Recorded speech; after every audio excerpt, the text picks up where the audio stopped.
Greetings to all those who are interested in steam railways, rolling stock and footplates. My name is Liam Dale, and the Great British Classic Film and TV channel is one of my media outlets. I had the pleasure of making 3 dedicated steam railway titles during my working time, and I thought I would upload them here as a 3-hour-long steam binge collection for some armchair nostalgia.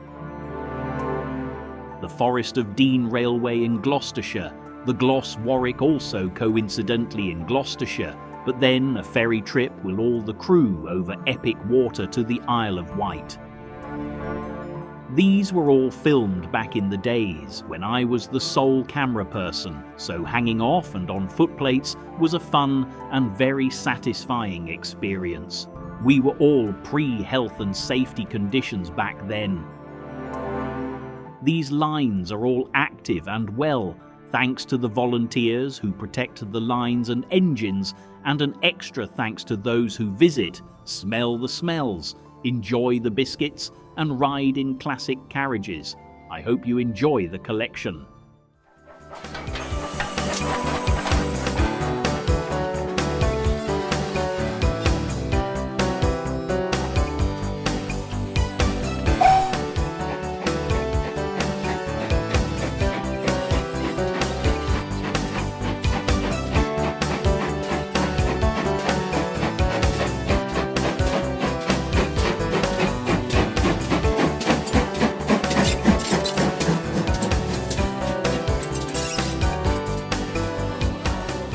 Whether you're an engineering enthusiast or an eager spectator, the evocative image of a steam train rumbling through the British landscape is a stirring and nostalgic sight. As clouds of steam billow into the air, with engines driven over winding tracks, there are few amongst us who will fail to be mesmerised by this wonderful sight, now so rarely seen. Once a groundbreaking mode of transport, which propelled the industrial world into the 20th century, the steam locomotive is now reserved for the pleasure of tourists and owes its survival to those who are most passionate about its preservation. Not only is the steam train a joy to experience, but it's also a wonderful way to explore the British countryside, to visit ancient monuments and medieval churches, and to discover a little more about the history of the country. Alternatively, it can simply be a delightful way to take a well-deserved break from the stresses and strains of modern life, as you sit comfortably, gaze out of the window, and watch the world go by. In this programme, we'll be exploring the Dean Forest Railway, hidden deep within one of England's oldest surviving areas of woodland. Sprawling from the River Wye to the north and the River Severn to the south, the ancient and royal Forest of Dean boasts some truly glorious sights, and has proved to be a source of great inspiration for writers and artists alike. The Lord of the Rings is a classic example, as J.R.R. Tolkien immortalised these picturesque surroundings in his writing, and from castles and lakes to bluebells and arboretums, wherever you turn, you'll be sure to find scenes to enthrall and delight. And what better way of exploring the forest could there be than by steam? During the programme, you'll have the opportunity to find out a little about the mechanics of the steam engine, the evolution of the signalling system, as well as discovering more about places you can visit on this particular journey. Also, you'll have the chance to see engines from a number of other preserved steam railways into the bargain.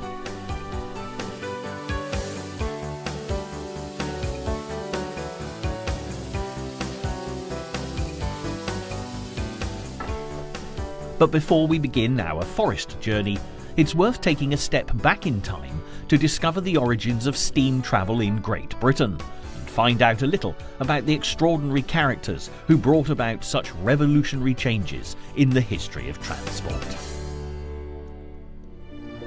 The Scottish inventor and mechanical engineer James Watt was the first to really harness the power of steam, as far back as the 18th century. But it wasn't until the 19th century that his work was used to improve transport.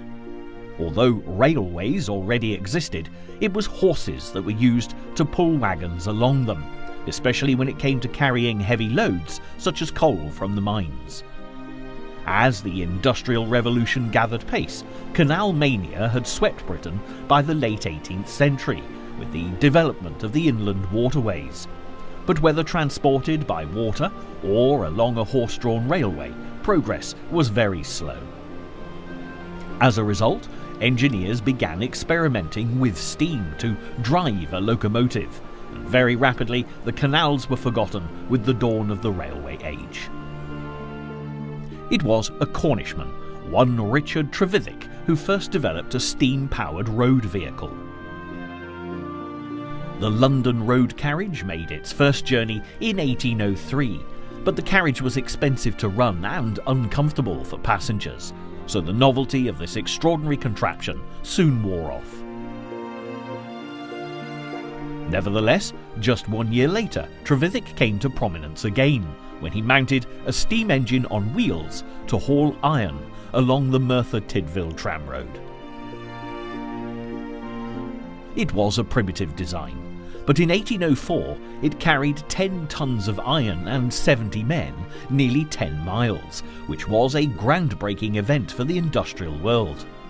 Even so, at 5 miles per hour there were still many improvements to be made, and while Trevithick went on to create storage heaters, pumps and steam tugs, it wasn't until the 1820s that the notion of the steam train really took off, as the man credited with being the father of the railways, George Stephenson, stepped into the limelight. One of the first major problems that Stephenson had to overcome was the weight of the steam engine and the problems this caused the rails.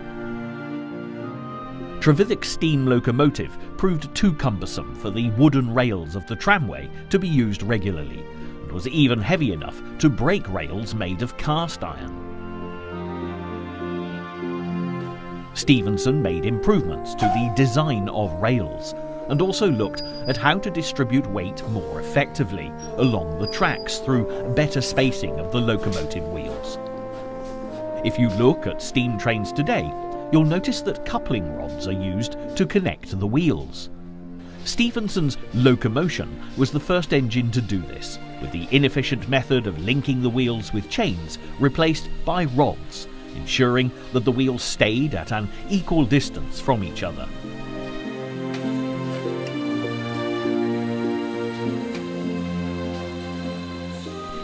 When Stephenson opened the Stockton-Darlington Railway in 1825, he used wrought iron rails, which could be produced in much longer lengths than those made of cast iron, and were much less liable to crack under the weight of heavy locomotives. As Stephenson's railway swiftly transported coal from the collieries in Darlington to the port at Stockton, rich northern investors soon saw the vast potential of this new form of transport, and embarked upon a project to link the city of Manchester, famous for its cotton factories, with the thriving port of Liverpool. And to determine who would win the contract for building the locomotives, a competition, the Rainhill Trials, was held in 1829. By now, George Stephenson's son Robert had started to work with his father, and together they designed a locomotive with enough power to pull huge amounts of freight across the countryside. But the Stephensons realised that the obstacle they needed to overcome was the limited amount of steam they could produce. Robert Stephenson came up with the ingenious idea of replacing the single flue that ran through the boiler with a great number of tubes. When the flame and heated air passed through the tubes, they covered a much larger surface area, heating up the surrounding water and producing steam much more rapidly. The improvement to the locomotive design had impressive results during the Rainhill Trials, when Stephenson's rocket covered 35 miles in 3 hours and 12 minutes, hauling 13 tons of loaded wagons. It was enough to win the day, and they were awarded the contract to build locomotives for the Liverpool and Manchester Railway.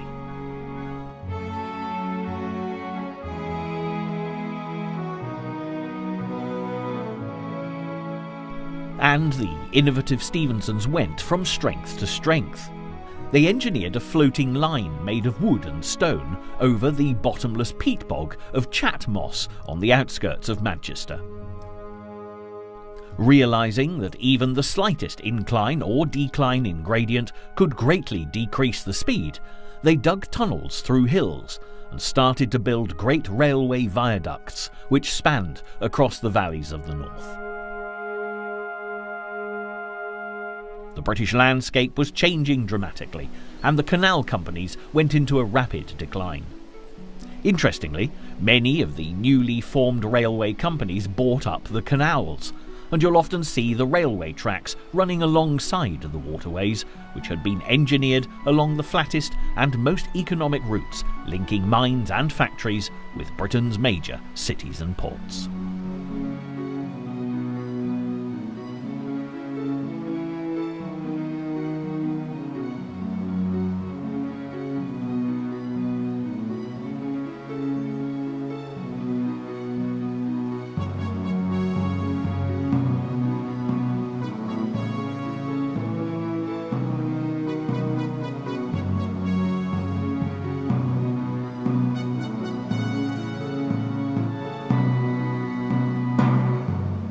Even today, the great engineering feats of the Stephensons can still be seen in use. Summit Tunnel is one of the oldest railway tunnels in the world, having been built between 1838 and 1841, running under the Pennine Hills, forming a vital gateway between Manchester and Leeds. The tunnel was mined by hand through shale, coal and sandstone, then lined with 6 quarters of bricks to form the horseshoe shape that gives it the characteristic entrance you can see today. Vertical shafts were drilled through the hillside to provide survey points from above, and after the tunnel's completion were kept as blast relief shafts to vent steam from the locomotives that passed through.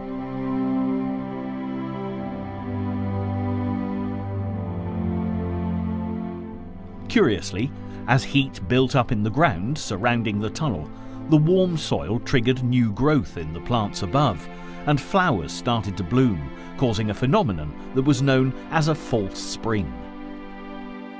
Though today, with steam trains no longer passing through, the flowers have gone, but the tunnel has been continuously used by passengers and for freight since it opened.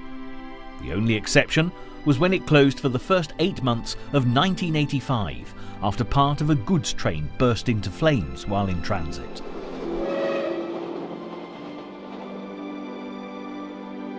While tunnels and great viaducts transformed the northern landscape, to the south there was a similar flurry of excitement, as a contemporary of Robert Stephenson, the innovative and daring Isambard Kingdom Brunel, made his presence felt.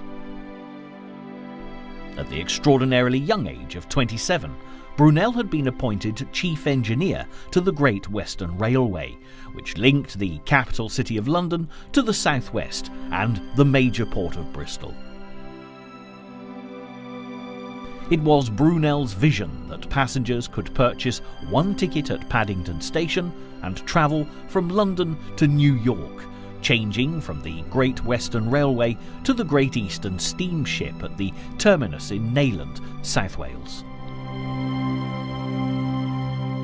He also had other exciting plans for the railway, and using extensive calculations, was of the opinion that there were considerable advantages to using a wider track gauge. While Brunel began building broad gauge railways with trains to match, not everybody agreed with innovative engineers' ideas.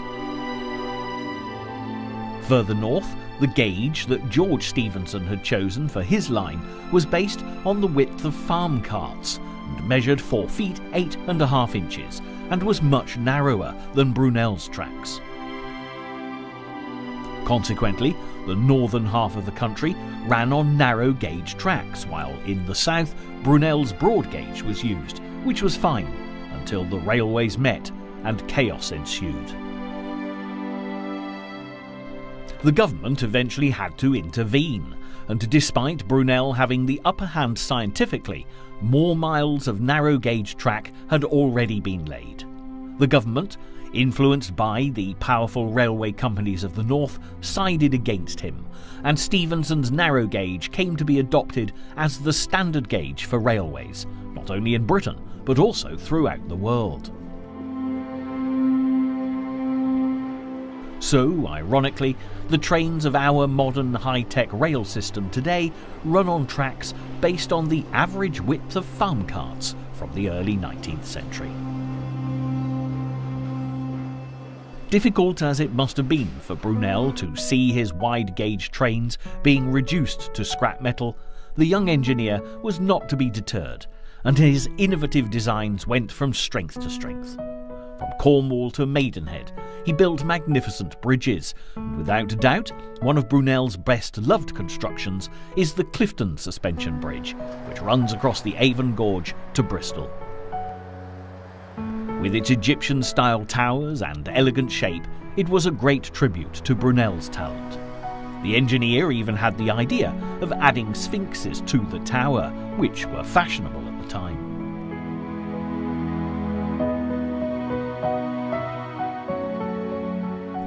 Way below lay Bristol Docks, which today provides a safe haven for another of Brunel's remarkable achievements.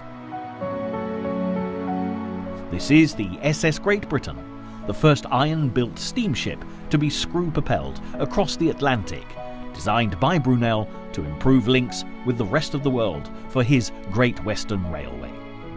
Sadly, Brunel never lived to see the completion of the Clifton Suspension Bridge, but today his ships, tunnels and bridges stand testament to his genius. From Brunel's achievements in the southwest, this is the perfect opportunity to return to the Dean Forest Railway, which can be found less than 30 miles to the north of Bristol, across the Severn Estuary. Here in the Forest of Dean, this is a railway that actually predates Stephenson and Brunel, and has been in operation first under horsepower and then steam since 1809. Today the surroundings are calm and picturesque, making it difficult to imagine what this place would have been like as it buzzed with the activity of the Industrial Revolution.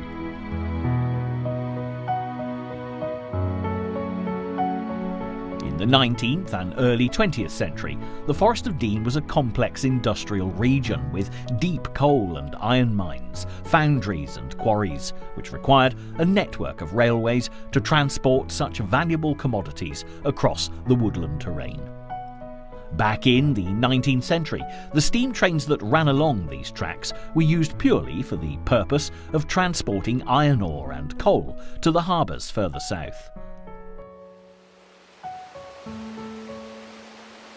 It's thought that as early as the 5th century BC, rich seams of iron ore, coal and limestone were discovered here, and if you explore the local caves or take a look into the streams and rivers, you'll find that traces of these precious minerals can still be seen to this day.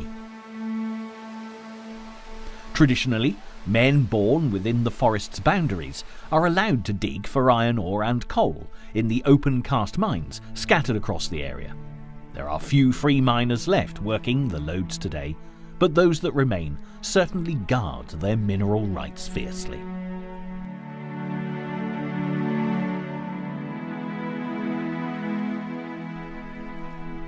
Despite the obvious natural resources, by the 20th century there was little future for the miners of the Forest of Dean. The last commercial iron mine in the district closed in 1946, and by the 1960s the steam trains, which were such a vital link between the industries of the district, were becoming a thing of the past, and many branch lines were closed.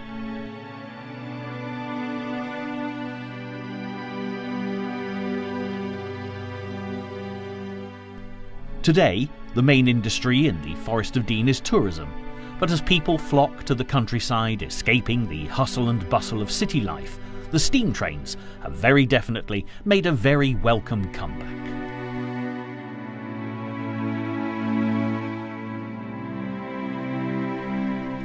The headquarters for the Dean Forest Line is at Norchard, which lies between the tranquil village of Parkend to the north and the small town of Lydney to the south.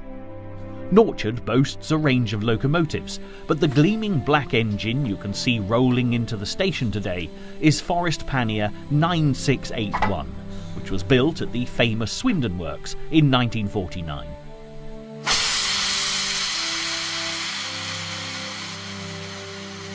In terms of preserved steam engines, this is actually quite a youngster, although it still took a great deal of work to restore this fine locomotive to its former glory.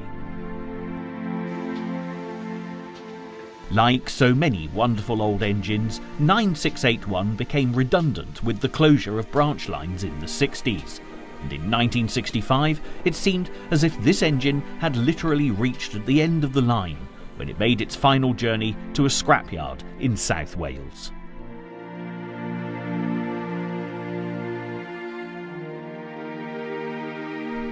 For 10 years, battered by the elements, the abandoned locomotive fell into rack and ruin, until 9681 was finally rescued by the Forest Pannier Tank Fund in 1975. They'd raised the £3,600 needed to make the purchase and quickly started the task of restoration.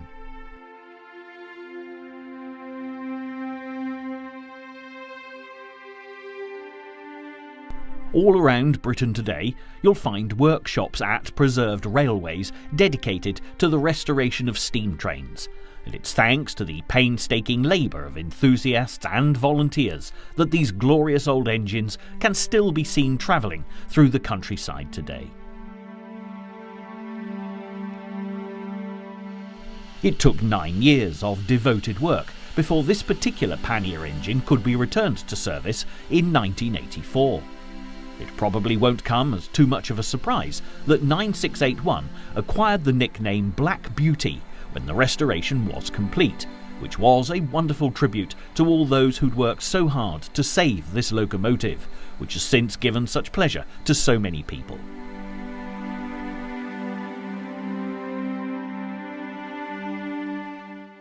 As we watch Forest Pannier 9681 being prepared for a hard day's work, this is the perfect opportunity to explain a little more about how a steam engine actually runs. And from the outset, it certainly takes a lot longer for this type of locomotive to get started than our more modern diesel or electric trains. You can see for yourself that booting a steam engine, as this is known, is quite a task. Peer inside the cab of the engine, and you'll find the firebox, which has to have a constant feed of fuel to keep the steam flowing. During the journey, a steady supply of coal will need to be shovelled in. But to start the fire while the engine's cold, wood will also need to be added, and a rag soaked in kerosene will help to get things started. Once the fire's going, those tubes first introduced by the Stephensons will channel exhaust gases through the boiler and begin to heat up the gallons of water it contains. A boiler can contain up to several hundred tubes. Depending on the size of the train, heating the gallons of water contained within the boiler can take a great deal of time. In the case of Forest Pannier 9681, however, the results of the firemen's efforts can quickly be seen as a mixture of steam and smoke begins to pour from the chimney. As water turns to steam, it expands to a staggering 1,600 times the volume of an equal mass of water, so you can imagine the extraordinary amount of energy this provides when harnessed. To put things into perspective, 2,000 gallons of water vaporizes to create 3 million gallons of steam. This can become dangerous, and boiler explosions have meant the end of the line for a number of trains, as this photograph taken in 1850 illustrates.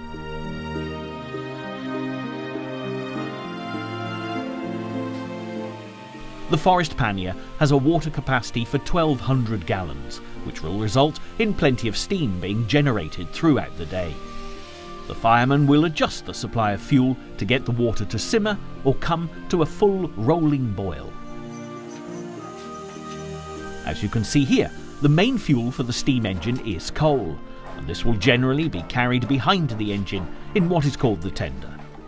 The coal size is also important, and larger pieces need to be broken down to about the size of a man's fist to allow the spread of an even flame over the whole grate. Larger pieces would cause black spots in the fire, the sure sign of lower temperatures and less effective combustion.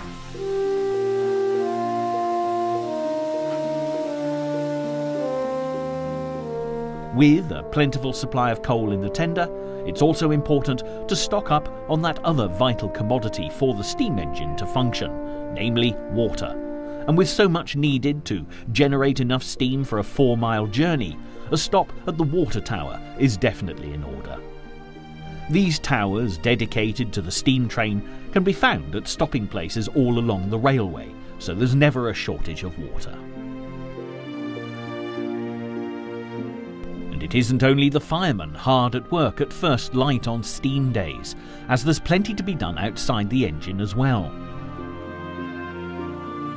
The train is always given a good clean, ready for the day ahead, making sure that Forest Pannier 9681 is gleaming for all the visitors who will be arriving later, and you can see straight away that there are many differences between this steam engine and the earliest locomotives. The large round dome on top of the engine is where the steam is collected above the boiler before being released to the cylinders below. While the front of the engine is given a polish, we get a glimpse of the door to the smoke box. This part of the engine collects the hot gas that has passed from the firebox through the boiler tubes. It usually has a blower to help draw the fire and directs the steam up to the chimney. As well as cleaning the engine, it's important to make sure that everything from the wheels to the coupling rods are running smoothly. There are a few hundred lubrication points on a steam locomotive, and the ritual of oiling around the engine plays a vital part in the preparation of the train before it sets off on its travels. You'll notice that coupling rods link the wheels together, which ensures that power is distributed equally between them, which was, of course, one of George Stephenson's innovations.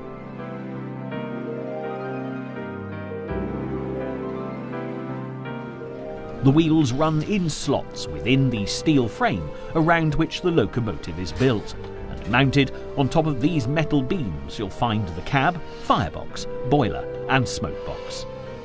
This is also a good time to point out that British engines are always referred to as female. At first, this can be a little disconcerting, especially if you're looking at engines with masculine names such as King George or Black Prince. But even they will always be lovingly called she, despite their very royal connections.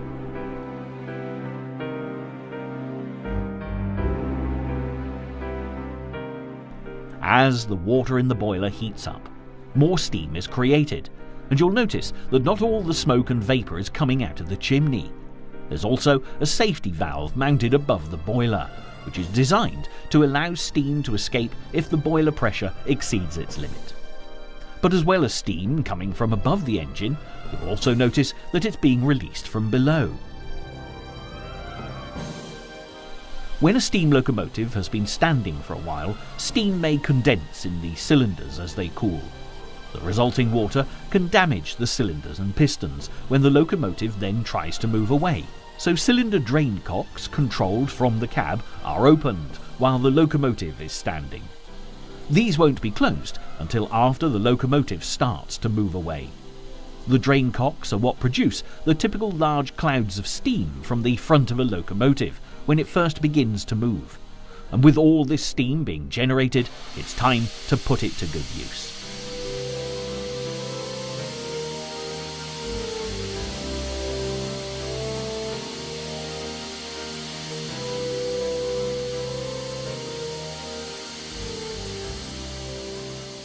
The total distance covered by the Dean Forest Railway through woodland, towns and villages is just over 4 miles, but today we'll be going on a slightly shorter journey, covering ground from the headquarters here at Norchard to Lydney Junction, a little further south of Lydney, near the River Severn.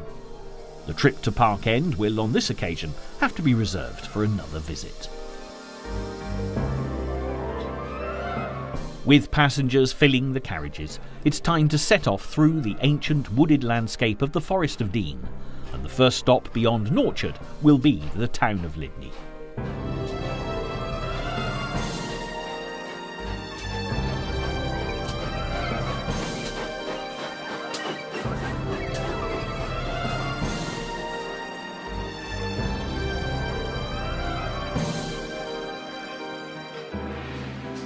As you take in the views, you can certainly see why, way back before the Industrial Revolution, this district was used as a royal hunting ground, most notably in Norman times. Boar and deer roamed freely here, and you'll still find plenty of wildlife if you follow some of the woodland walks on offer. But while we're on the train, we can leave hiking expeditions for a later date and take this opportunity to look in a little more depth at how the steam engine works. As steam is produced, the expanding air in the cylinders inside the engine produces enough pressure to push the pistons. If you take a look at this much larger locomotive at the Gloucestershire-Warwickshire Railway called Black Prince, you can get a very clear view of the connecting rod which is linked to the driving wheels. This steel arm converts the horizontal motion of the piston into the rotation motion of the wheels. Of course, it's up to the driver to decide when the train begins moving and in which direction, and if you take a look at the interior of 3205, you can see exactly what happens inside the driver's cab. This area is called the footplate, and the big red lever you can see running across the cab from left to right is called the throttle or regulator. It opens a valve that controls how much steam is piped out of the boiler into the operating cylinders, which in turn set the pistons going, just as the accelerator would on a car. The circular handle you can see to the right of the regulator is called the screw reverser. This adjusts which side of the piston steam is supplied to when the regulator is opened, and also the amount of steam provided. As the train sets off, the screw is turned clockwise to its full extent, providing steam for 75% of the piston's travel to move the locomotive forwards. Once moving, the screw would be turned anti-clockwise to reduce the percentage as the train accelerates and less effort is required. Turning the screw anti-clockwise to its full extent provides steam to the opposite side of the pistons and reverses the direction of travel, and at mid-position no steam is supplied at all. Even though our modern trains of today are so much faster than the steam engine when it comes to speed, back in the 30s, this more aged form of transport did reach some impressive speeds. In 1938, a locomotive called the Mallard hit around 126 miles per hour on a run from King's Cross Station, setting the world speed record for steam locomotives. Rather faster than the speed we're travelling at today, it has to be said. Back in the 19th century, it wasn't quite as easy to reach such high speeds. Travelling long distances could also cause all manner of difficulties. Fire tubes and smoke boxes could be destroyed by heat, and this was especially problematic for some of Stephenson's trains.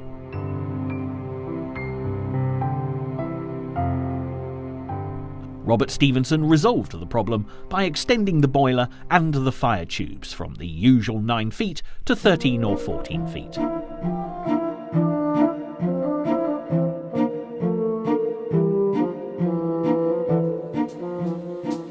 So, thanks to Robert Stephenson, our travellers are in no danger of an overheating smoke box today.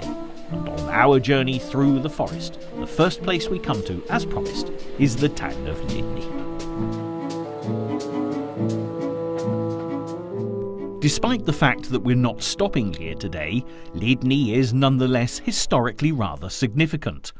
It was the home of Sir William Wintour, a favourite of Queen Elizabeth I, who was one of her great naval admirals at a time when the Spanish Armada were all set to invade England.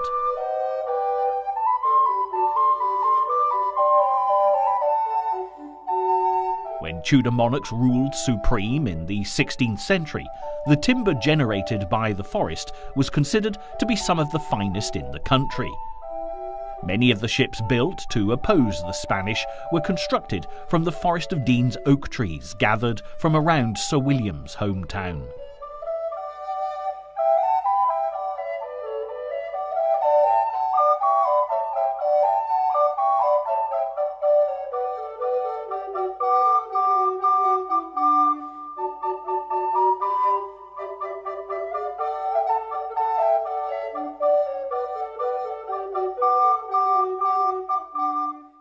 Centuries later, the arrival of the railways made a great impact on the small town, which stands on the north bank of the River Severn. A harbour was built to serve Lydney, which was the last port on the Severn where sea-going boats could load and unload their cargoes. Consequently, with coal, stone, tin plate and timber all being produced, and clay and salt needing to be imported, Lydney became a thriving community. At its busiest time, the dock handled in excess of 2,000 vessels and 300,000 tons of coal annually. Times have changed, and now Lydney is a relatively quiet town, much altered since its busy industrial days.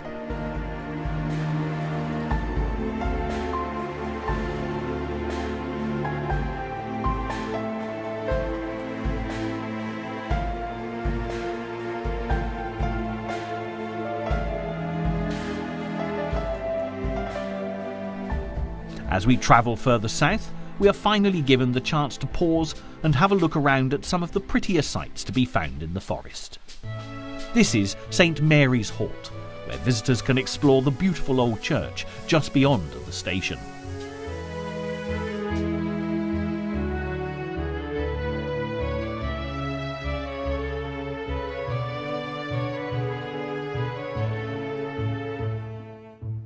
The tower and chancel date back to the early 13th century, and it really is a lovely place to stop off and take in the tranquil surroundings.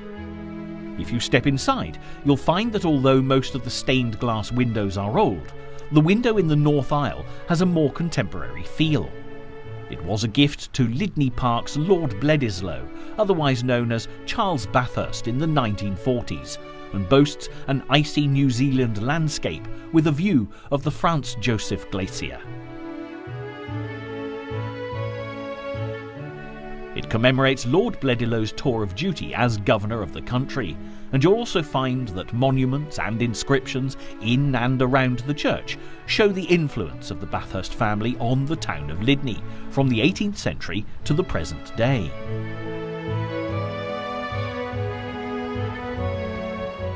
From the platform, a beautiful cast iron lattice footbridge which dates back to 1892 will take you into the churchyard.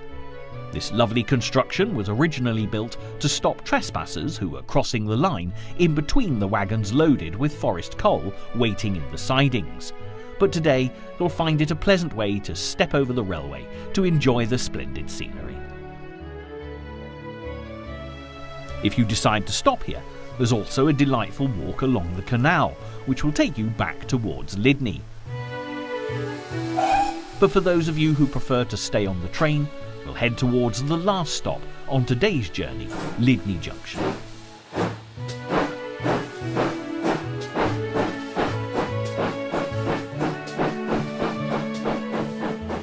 Now, for anyone taking a train ride, looking out of the window is one of the greatest pleasures. But it's also worth mentioning the interior of the carriages at this point.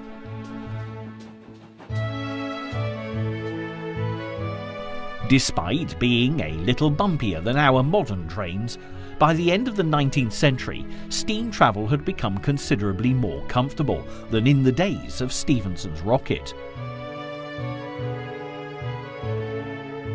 You You may be surprised to discover that in the early days, even the first-class passengers travelled in the equivalent of a horse box, making carriages rather dark and sinister. Whilst in transit, communication with the outside world would not be possible, and it was only after a gruesome murder was committed in a railway compartment that alarm cords were subsequently fitted. Second-class passengers might have been lucky enough to travel in a carriage with a roof, but the sides, without doubt, would have been open to the elements.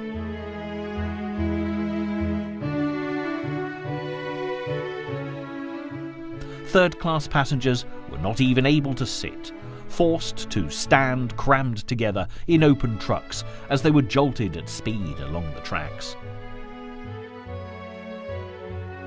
As railway mania swept the nation, gradually improvements were made, and the polished woodwork and elegant upholstery of this Victorian carriage shows just how luxurious some compartments became.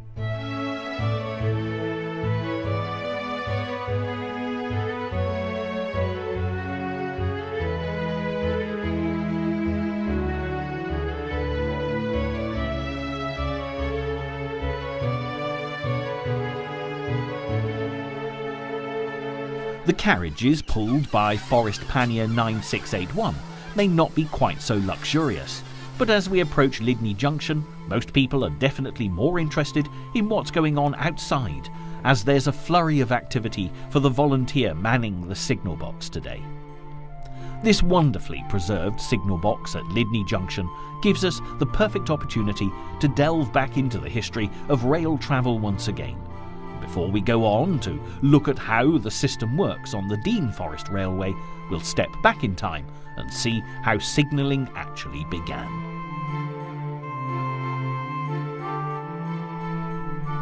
Not long after the first passenger railways began to operate in the early 19th century, people began to realise that there was the need for some kind of system that would prevent two or more trains attempting to travel along the same stretch of railway at the same time. The consequences of this would of course be disastrous, as you can see in this photograph of a crash that took place in America in 1907. Early methods relied upon policemen at stations, crossings and junctions, using handheld flags to signal passing trains. With no communication possible between these men, they simply relied on a time interval system to prevent trains from running into one another, which was far from satisfactory. In 1841, Brunel provided disc and crossbar signals on the Great Western Railway, but in 1843 vast improvements were made with an idea courtesy of the Royal Navy. For several decades, the Navy had already been using a means of communication known as the flag semaphore signalling system, which the railways also put to very good use. In fact, despite radio communication now being a much more technologically advanced alternative, semaphore has remained an important feature of modern rail travel.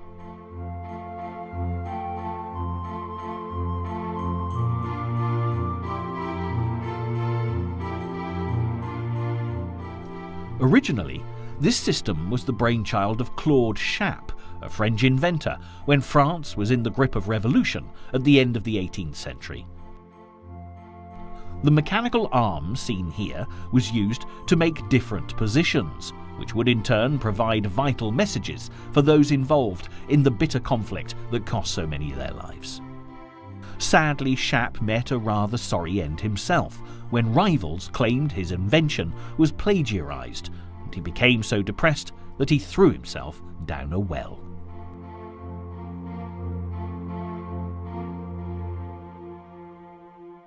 Despite Chappe's unfortunate death, rail travel has down through the ages been a great deal safer thanks to semaphore.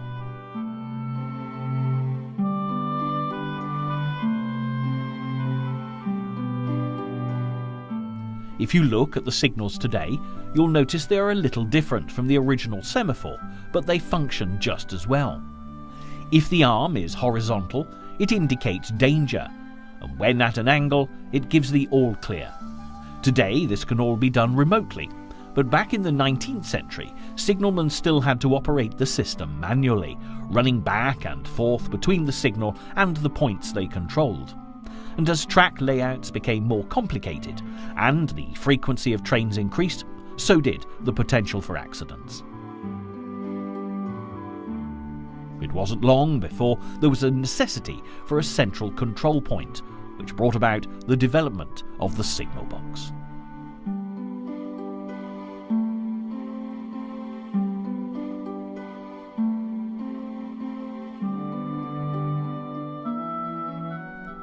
The first signal boxes were installed in the early 1860s on the approaches to London Bridge, and they eventually made their way to the Forest of Dean, as you can see here at Lydney Junction. Using mechanical lever frames, the signalman operates the signals and points via wires and rods. The red levers are for the signals, the black ones for the points, while the blue levers are for the facing point locks. You'll also find that at Norchard, the Dean Forest Railway headquarters, there's another signal box that's equally fascinating.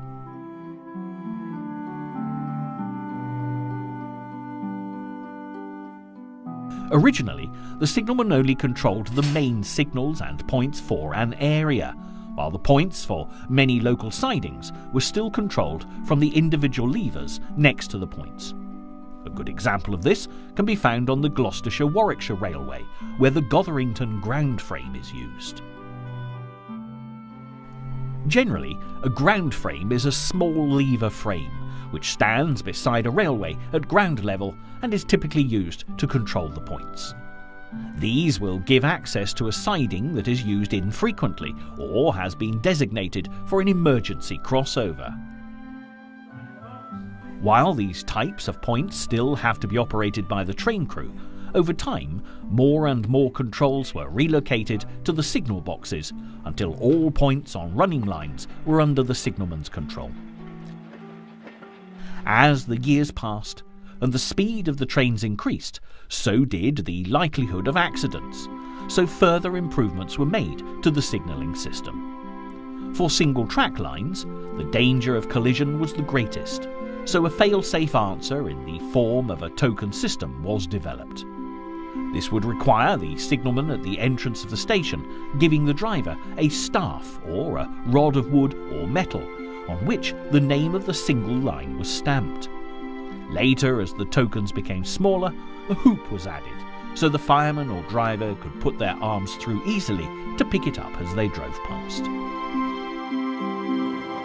The train would have to slow down to make it easier to pick up the hoop. But as drivers tried to make up lost time, this wouldn't always be the reality, and bruised upper arms were commonplace. There was even the danger of missing the hoop altogether.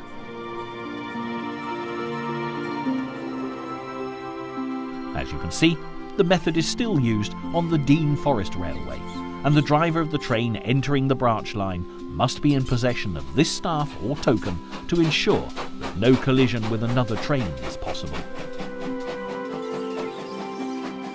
From the late 1880s, the token system was drastically improved, and various forms of electrically interlocked single-line token systems were introduced. The signal box at each end of the section was equipped with a token instrument, which was a machine which detected the removal or replacement of a staff or token. By now, the token had evolved into a small metal key, which would be pushed into the block, which took the relevant token at each end of a signal line section.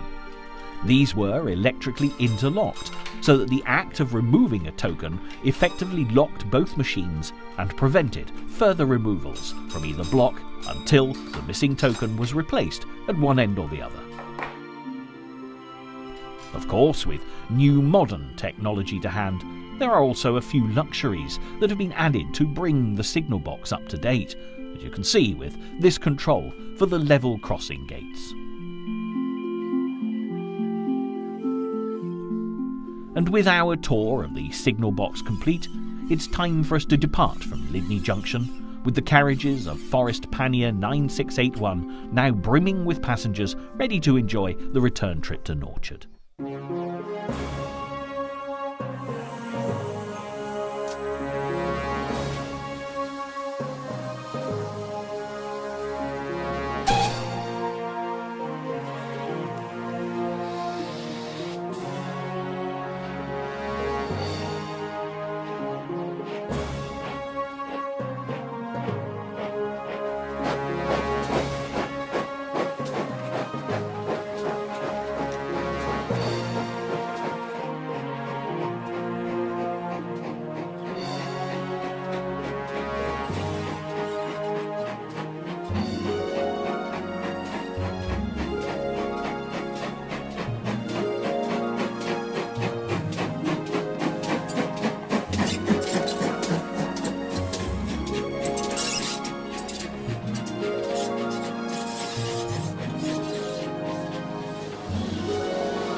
Most people, a visit to a preserved steam railway will be a wonderful day out, and hopefully you'll have enjoyed this brief glimpse into a day in the life of the Dean Forest Railway. But as our time draws to a close, we just have a few moments to take a look at other examples of steam preservation societies around the country.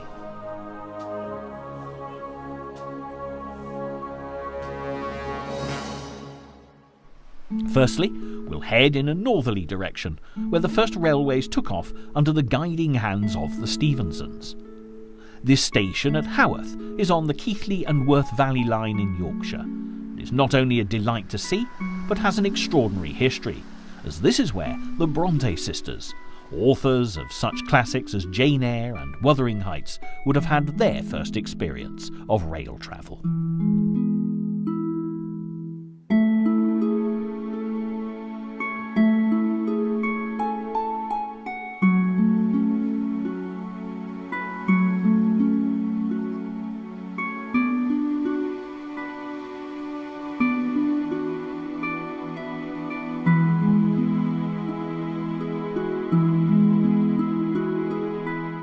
Prefer to head off in a more southerly direction, a trip to explore the Isle of Wight steam railway based at Haven Street will be a real treat. Once a thriving holiday destination, the Island Railway again has an amazing history, as well as owning a particularly beautiful collection of Victorian carriages. And of course, the good Queen herself was a regular holidaymaker in the district, and you can visit Osborne House, Victoria and Albert's summer retreat, which is equally as well preserved as the railway. You can also see the remnants of the royal family's own personal station at Whippingham. There are plenty of halts where you can leave the train and explore the stunning countryside.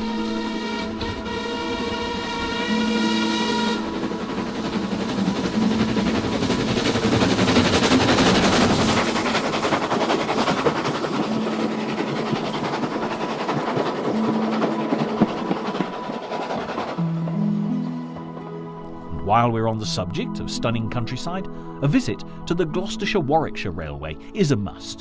You may also get the opportunity to encounter the magnificent Black Prince that we've already seen featured in this programme.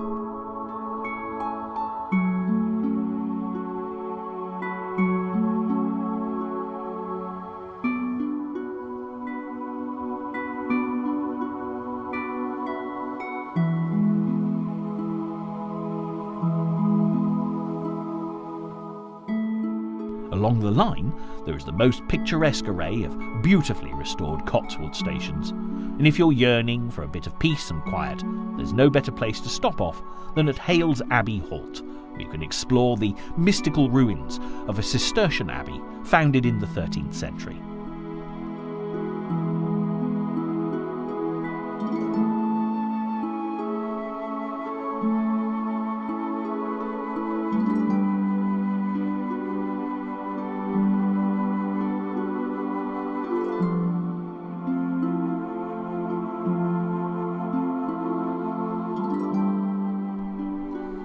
back in the Forest of Dean, our pannier engine 9681 has at last reached Norchard, and although our time with the Dean Forest Railway is now at an end, thanks to the hard work of the dedicated volunteers who've turned their dreams into a reality, there's a great deal more for you to see should you find yourself in this truly amazing part of Great Britain, with history brought to life whenever the steam starts rising.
There's something wonderfully comforting about the sight, sounds and smells of a steam engine on a chilly winter's morning.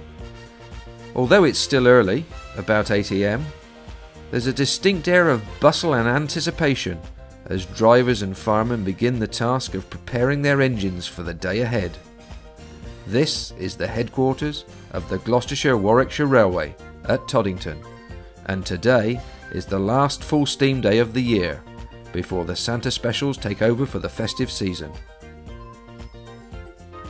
As a preserved railway, the GWR has steadily grown in popularity, attracting visitors from all over the world to this truly beautiful location at the foot of the Cotswold Hills. But even by the GWR's exceptionally high standards, today's visitors are in for a very special treat. Not only will this wonderful Great Western Railway collet 060 number 3205 be in steam, but the majestic Black Prince, British Railways Standard 9F 210 number 92203 will also be in action throughout the course of the day. Before enjoying a closer look at these fine locomotives and watching the proceedings of the day, it's well worth taking a step back in time to discover a little of the fascinating history behind the Gloucestershire-Warwickshire Railway, fondly referred to by her many regular visitors as the friendly line of the Cotswolds.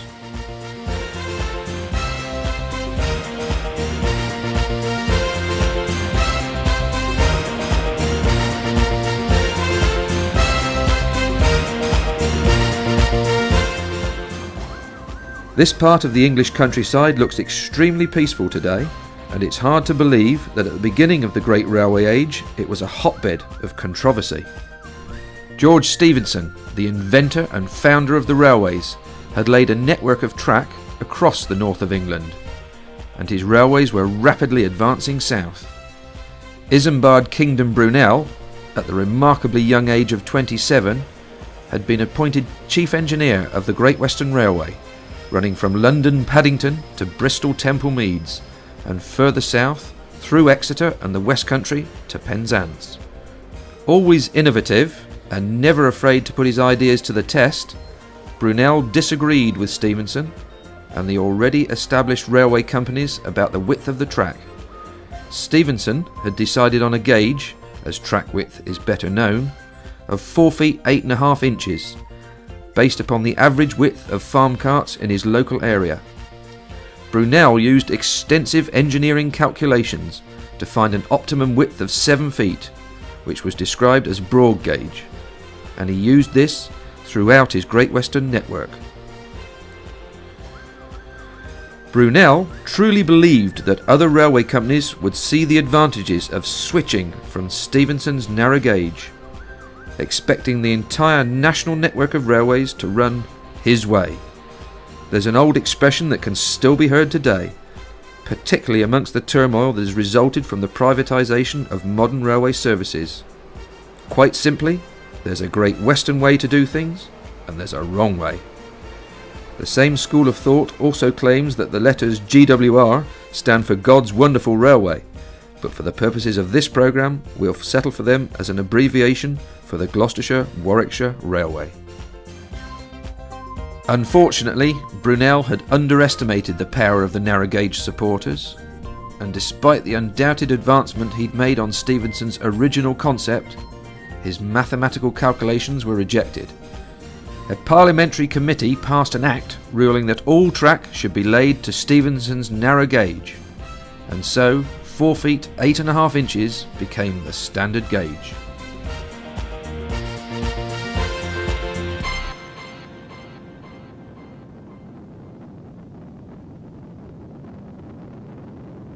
The first railway to run in the vicinity of today's Gloucestershire-Warwickshire line was the Birmingham and Gloucester Railway, which opened in 1840. This was soon taken over by the Midland Railway, who were looking for an opportunity to take their narrow gauge further south. Although Gloucester was important, it was Bristol Temple Meads, linked to Gloucester by broad gauge, that was the real target. Bristol was the key to the southwest, and no narrow gauge lines had access to Brunel's exclusive Great Western Station. Consequently, for a number of years, chaos regularly ensued at Gloucester, with freight and passengers alike needing to be transferred from wagons on narrow gauge to wagons on broad gauge and vice versa. Needless to say, it was situations like the one at Gloucester that made the government of the day step in and take action. A visiting delegation was appalled by the clamour arising from well-arranged confusion, of the shouting and addresses of consignments, the chucking of packages across from truck to truck, the inquiries for missing articles, and the loading, unloading and reloading. It did take some years for standardisation to put an end to such difficulties, but by 1892 broad gauge was definitely a thing of the past. While such complications were ongoing at Gloucester, the railway network was speedily cutting through the countryside of the Midlands. The Oxford, Worcester and Wolverhampton Railway came into being by 1853, and a branch from Honeybourne to Stratford-upon-Avon opened on the 12th of July 1859. The Great Western Railway operated a branch from the Oxford to Birmingham route at Hatton, which advanced to Stratford-upon-Avon in 1860.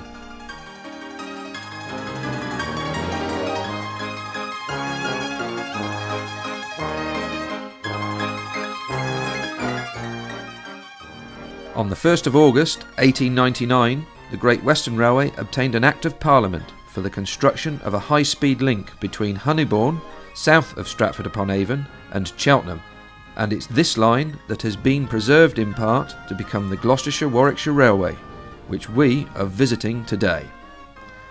The first section of line opened between Honeybourne and Broadway in 1904, and by the December of that year it had extended to Toddington. Winchcombe was reached in February 1905, Bishop's Cleeve in June 1906, and eventually Cheltenham in August 1906. Combined with a Great Western line that travelled further north of Stratford, the company had a vital route that linked the heart of the Midlands with the southwest. The magazine of the Gloucestershire-Warwickshire Railway is actually called The Cornishman, in honour of the much-loved service that graced this line in the heyday of railway travel. from Wolverhampton all the way to Penzance. So popular was this train that in 1959 it would have cost you the grand sum of 2 shillings just to reserve a seat. By the early 1960s, the motor car was taking over the nation's holiday transportation, no longer the sole province of the railway excursion specials. The original Midland Line, dating back to 1840, was used in preference, although BR did keep the Stratford-upon-Avon to Cheltenham route open as a relief line until the mid-1970s. But the writing was on the wall, and in 1977 there was a total closure from Honeybourne southwards, and by 1979 everything had been dismantled.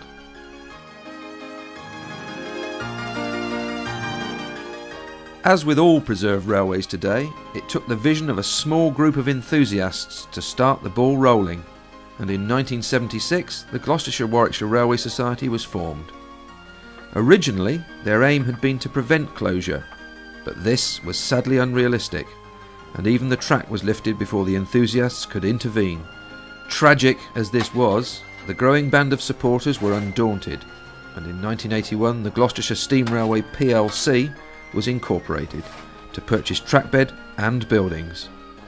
It took until February 1984 to acquire the stretch between the picturesque Cotswold town of Broadway and the outskirts of the elegant Georgian Cheltenham Spa. Initially, trains ran just a short distance between Toddington and Hales Abbey Holt. Then, as we'll see later, an extensive refurbishment of Winchcombe followed, and by 1990 the line stretched just a little further south of Gretton. At present, the GWR reaches the end of the line at Gotherington, a major piece of restoration which was completed in 1997, though as you will soon discover, it is only intended as a temporary terminus. The Gloucestershire-Warwickshire Railway has some very big plans, and if the recent past is anything to go by, make sure you watch this space. There are still a few hours to go before visitors will begin to arrive here at Toddington, but a growing number of overawed people clutching tool bags and thermos flasks are now disappearing to various engines and carriages across the yard. A closer look at where an industrious group have gathered reveals one of the many treasures that has found refuge at Toddington. Fortunately, this engine is well signposted, and it's immediately obvious that we're looking at something rather special. This is GWR number 2807, the oldest privately owned Great Western locomotive, rescued after years of abandonment at Barry Scrapyard by Cotswold Steam Preservation Limited in 1981. Fondly known as a 28er, this 2800 class locomotive was built at Swindon in 1905, and during her working life travelled a staggering 1,472,687 miles. Steady and powerful, 2807, like many other 28ers, had a crucial role to play in World War I, carrying steam coal from Wales to the Grand Fleet at Scapa Flow. Once hostilities had ceased, there was plenty of scope for this locomotive, and there were numerous allocations until her final withdrawal from mainline service at Seven Tunnel Junction Shed in March 1963. The Cotswold Steam Preservation Group is proud of their achievements to date, although it will probably be another 5 years before 2807 is back in action. Volunteers work every other Saturday, enjoying the painstaking labours that will eventually see their skill and dedication justly rewarded.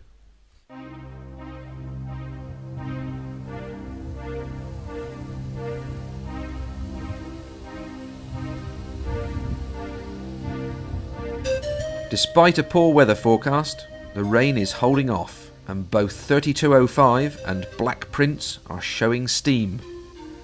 Today's steam passenger service will be hauled by 3205, and no matter how well an engine might be running, there is always a slightly tense atmosphere until steam is up, and everyone knows it will be all systems go. Considering the age of this locomotive, she is remarkably reliable, and this morning is proving to be no exception.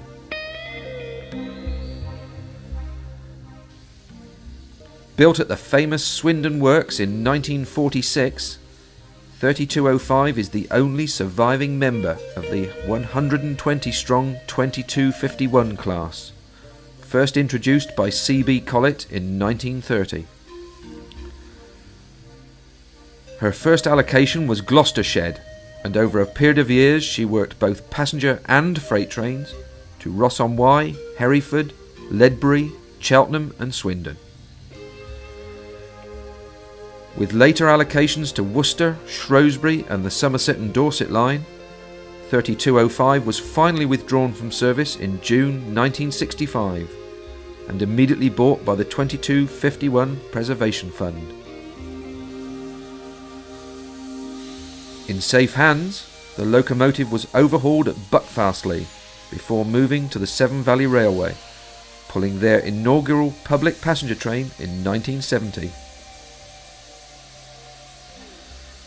Since then, 3205 has toured many of the country's preserved lines, including the Llangollen and the South Devon railways, and is always a popular visitor at the GWR, a line on which she frequently ran when in service at Gloucester all those years ago.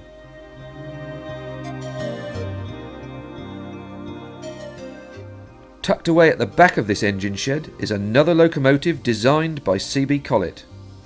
This is a 1400 class Great Western Railway 042 tank, and although she looks a little abandoned today, these engines were the classic branch line locomotive of their time. Anyone who's seen the famous Ealing comedy The Tipfield Thunderbolt will instantly recognise her characteristic design. Originally numbered in the 4800 series, 75 were built between 1932 and 1936, with renumbering taking place in 1946. This particular engine, number 1450, didn't work the Honeybourne line, but plenty of the type did, including 1401, 1402, 1421 and 1431. Built at Swindon in 1935, 1450 was allocated to Oxford, Slough, Exeter, Dulverton, Tiverton, Taunton and Exmouth Junction over the course of her working life. She was finally retired from service in 1965, along with number 1442, the last working pair of 1400 class engines in use. 1450 is now based at Toddington, with 1442 also in preservation, but in total only 4 examples of this charming locomotive have actually survived. Looking under tarpaulins and into sheds when there is so much of interest to see is extremely fascinating, and it's not something that visitors always have a chance to do.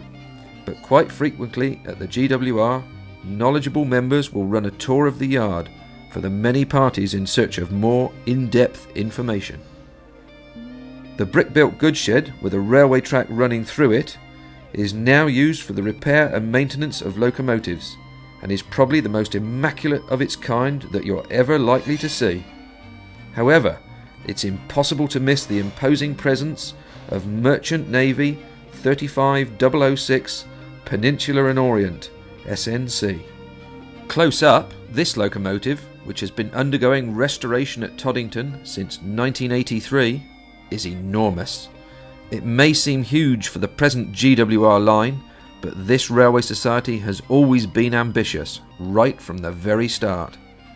Realistically, there is every possibility that the GWR may well run again between Stratford and Cheltenham in the not too distant future, in which case P&O will be put to excellent use. The 35006 P&O Locomotive Society is a group of individuals dedicated to restoring this magnificent engine to its former glory. It certainly won't be an easy task. It's taken more than 15 years to get to the stage that you see today. But be assured, the day will come when P&O 35006 will pull out of this goods shed very definitely under her own steam.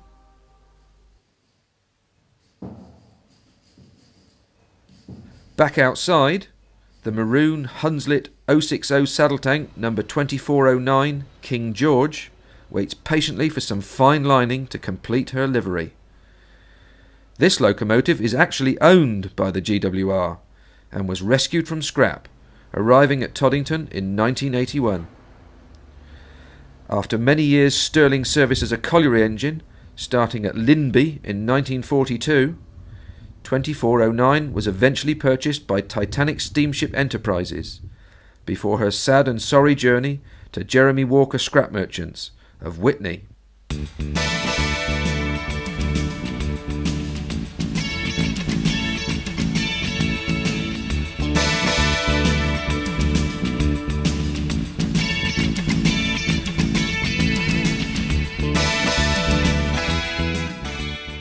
As the morning goes on, crowds are beginning to gather, and although the weather is to say the least disappointing, the added bonus of Black Prince now billowing steam is more than adequate compensation. This very special engine is owned by wildlife artist and conservationist David Shepherd. Black Prince is the newest privately owned mainline locomotive in the country, having been built at Swindon Works in 1959. After a short career with British Railways, working the massive iron ore trains from Liverpool docks and some of the heaviest passenger trains over the Mendips on the Somerset and Dorset Joint Railway, Black Prince was bought by David Shepherd in 1967, direct from Birkenhead Shed, in full working order, straight out of BR service for £3,000, with spares included. It's been a labour of love to maintain this engine's pristine condition, but fabulously rewarding. Today, David Shepherd is taking Black Prince out as a private excursion for friends. Admittedly, it's been rather touch and go over the last 48 hours as to whether Black Prince would be able to get up steam for the trip. But after being gently warmed up overnight, all is looking very promising. And as she comes in for final checks over the pit, everyone is more than satisfied with the morning's efforts. Black Prince will run this afternoon.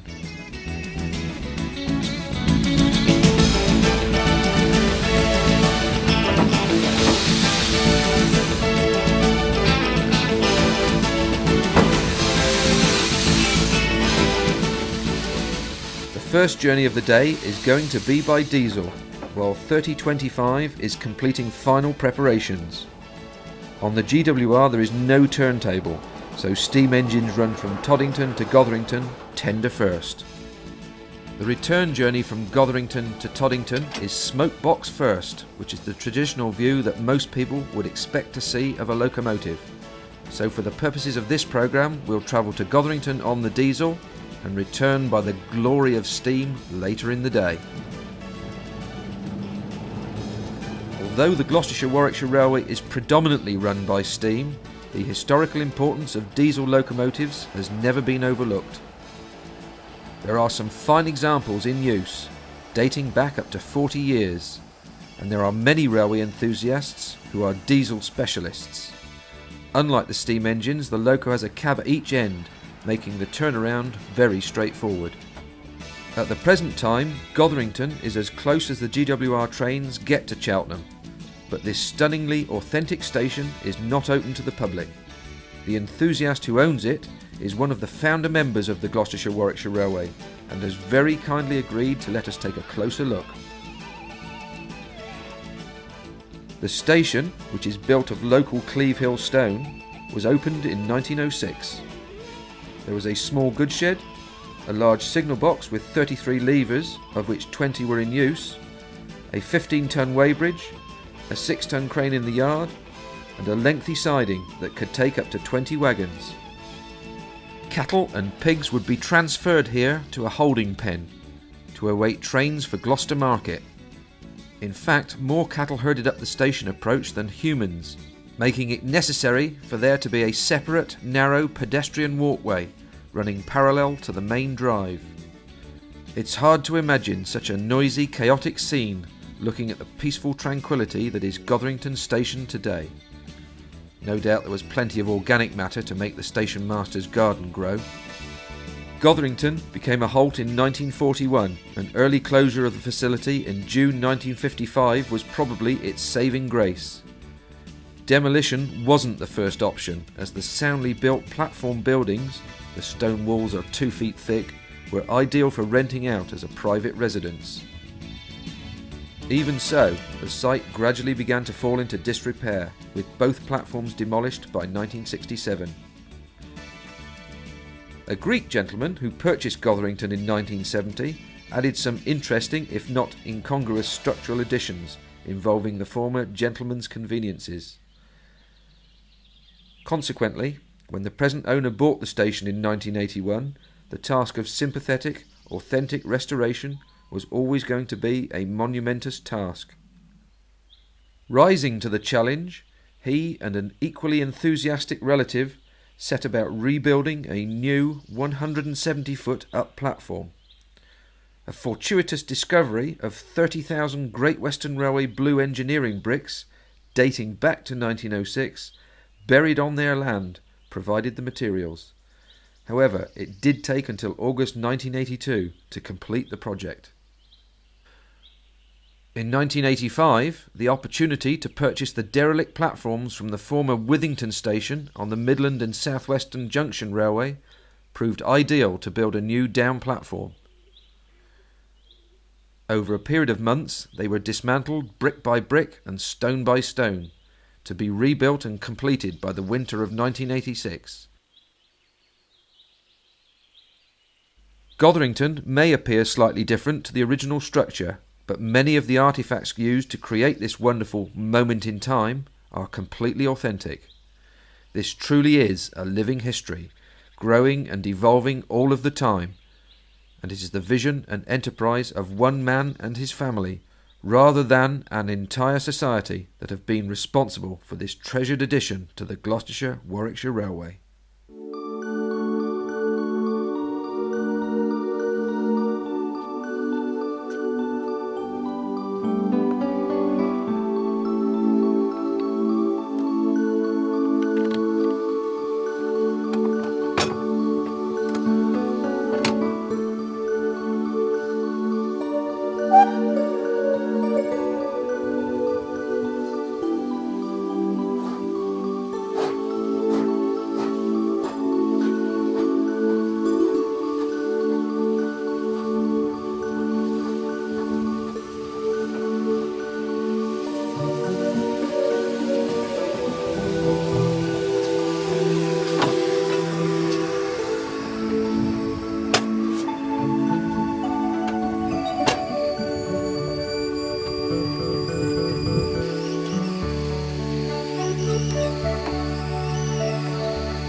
With views of Gotherington disappearing, the journey to Toddington begins in earnest as 3205 gathers pace through a deep cutting where the trackbed skirts the south side of Dixton Hill. There is then a long section of track which passes through the unusually named villages of Stanley Pontlarge, Middle and Far Stanley. For railway enthusiasts the world over, Stanley Pontlarge has a very special claim to fame, as the well-known transport author L.T.C. Rolt, often credited with being the father of railway preservation, lived there.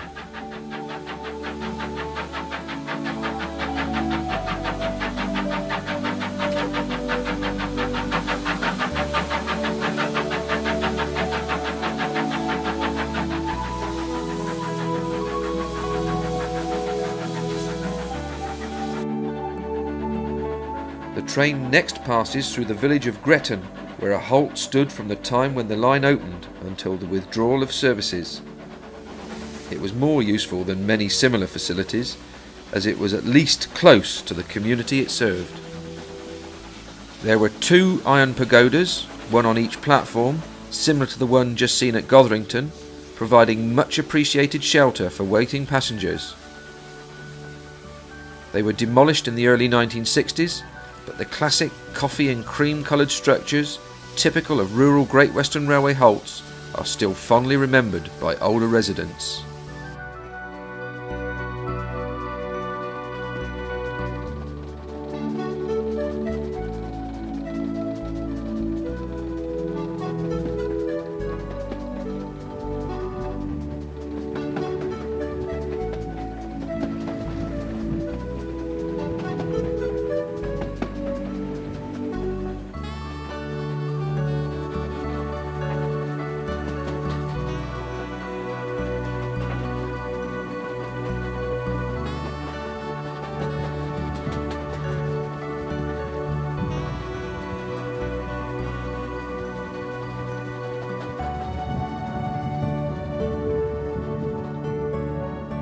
Moving on, the countryside opens out with sweeping views of the Vale of Evesham and the Malvern Hills.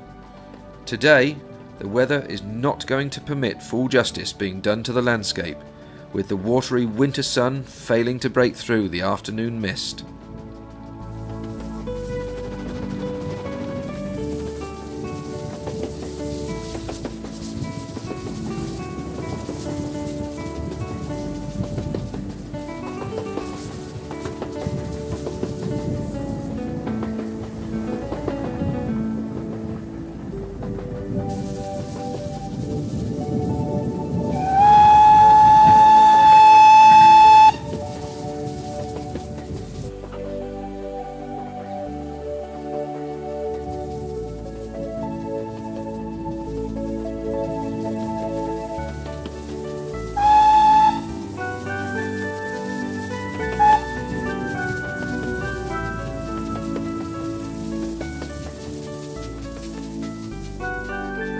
The next feature we arrive at is one the Gloucestershire-Warwickshire Railway is justly proud of.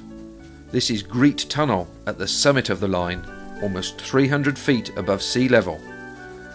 Constructed in blue engineering brick between the 7th of November 1904 and the 5th of December 1905, this is the longest ex-mainline tunnel on a preserved British railway.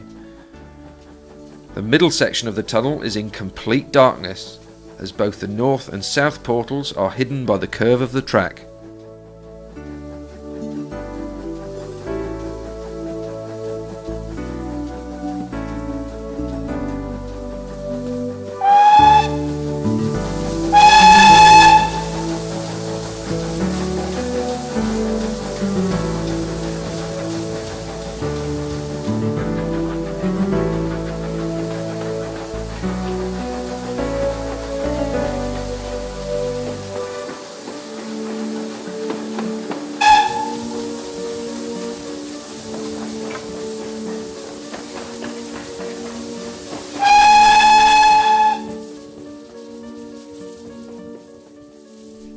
As 3205 exits, back out into the daylight, a deep cutting leads us into Winchcombe Station.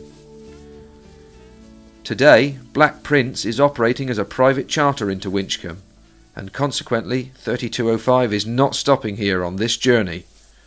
However, it would be a shame to miss this beautifully presented station that GWR services usually stop at.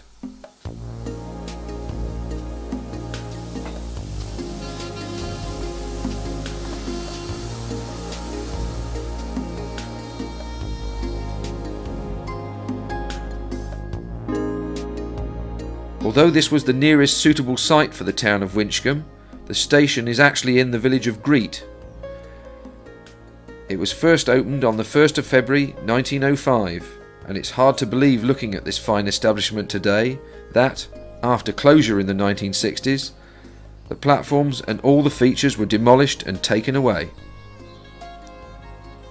When the Gloucestershire-Warwickshire Railway turned their attention to Winchcombe, there was only a weighbridge and the goods shed left standing. One of the most fascinating features of preserved railways is their ability to source authentic buildings, signal boxes and track, as well as the engines that actually run on the line. Here the station building is stood in the exact position of the original, and few visitors would ever guess that only a few short years ago there was nothing here but rubble. This is actually the old junction station from Monmouth Troy, and the sturdy Monmouth sandstone was dismantled by volunteers and transported to Winchcombe for rebuilding on the down platform. The signal box, which again occupies an authentic position, is virtually identical to the original, and it came from Birmingham Hall Green with the addition of a 37 lever frame from the Honeybourne West Loop box. Even the platform slabs were brought in from Birmingham Snow Hill and Cheltenham St James.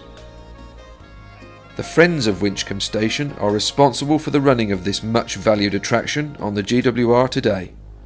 There is also plenty of space here for the storage of rolling stock, and the well-preserved goods shed now serves as the railway's carriage and wagon department workshop.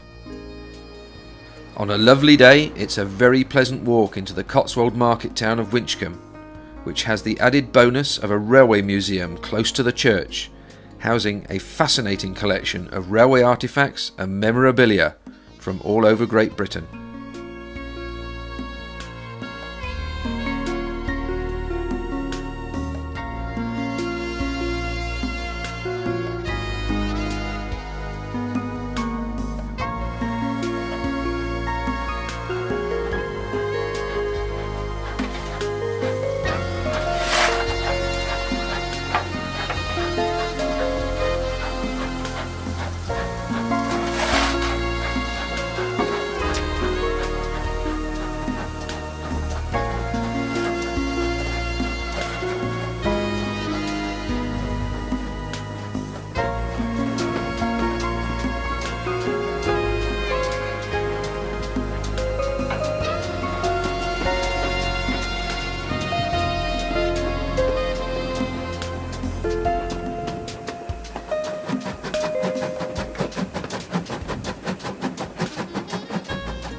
Back on board, and the landscape changes yet again.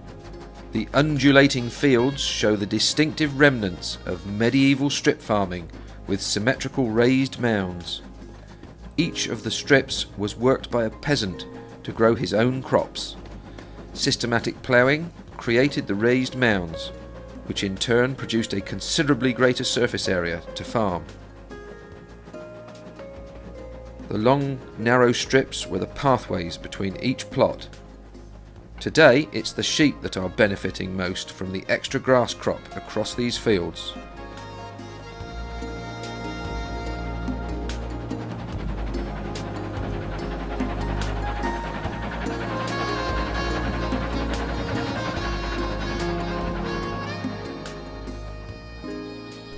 Before reaching Toddington, 3205 passes through the point on the line where Hale's Abbey Holt used to stand.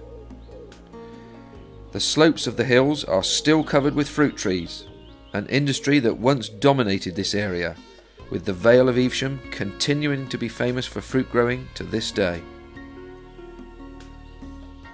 The Holt took its name from the 13th century Cistercian abbey close by, where the ruins are now tended by English Heritage.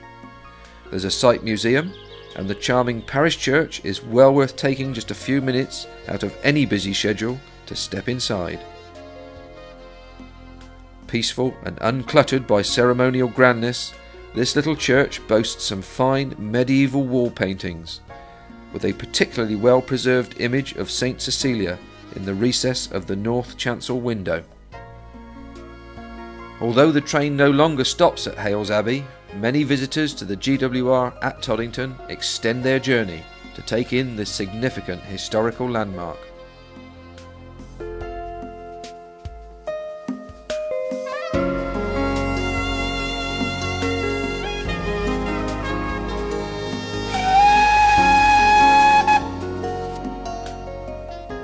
Cutting back through the Cotswold Escarpment past the now familiar engines and sights of Toddington, we arrive at Journey's End. This station was opened on the 1st of August 1904 and is typical of Great Western Railways at the turn of the 20th century. An attractive combination of blue and red bricks have been used to create buildings that blend into the landscape. There's a fine glazed metal canopy, and passengers through the years have been very grateful for the shelter it has provided. In 1980, when the Gloucestershire-Warwickshire Railway started out at Toddington, there was a great deal of work to be done. Although the site had not been stripped quite as severely as Winchcombe, the original platforms had been completely demolished, and volunteers needed to rebuild them. Tracking down sufficient second-hand engineering bricks for authenticity also required a degree of resourcefulness, and the disused stations at Gloucester Eastgate and Ashton under Hill provided many, with an old railway bridge at Bourton-on-the-Water completing the recycling project. The paving slabs came from a Cheltenham footpath, with the large edging slabs brought in from a variety of stations. Lighting here is particularly atmospheric, with some of the lamp posts being ex-Great Western Railway from Ogmore Vale, South Wales.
As dusk settles at Toddington, it's evident that there is something very special about the Gloucestershire-Warwickshire Railway that goes way beyond bricks, mortar, track and machinery.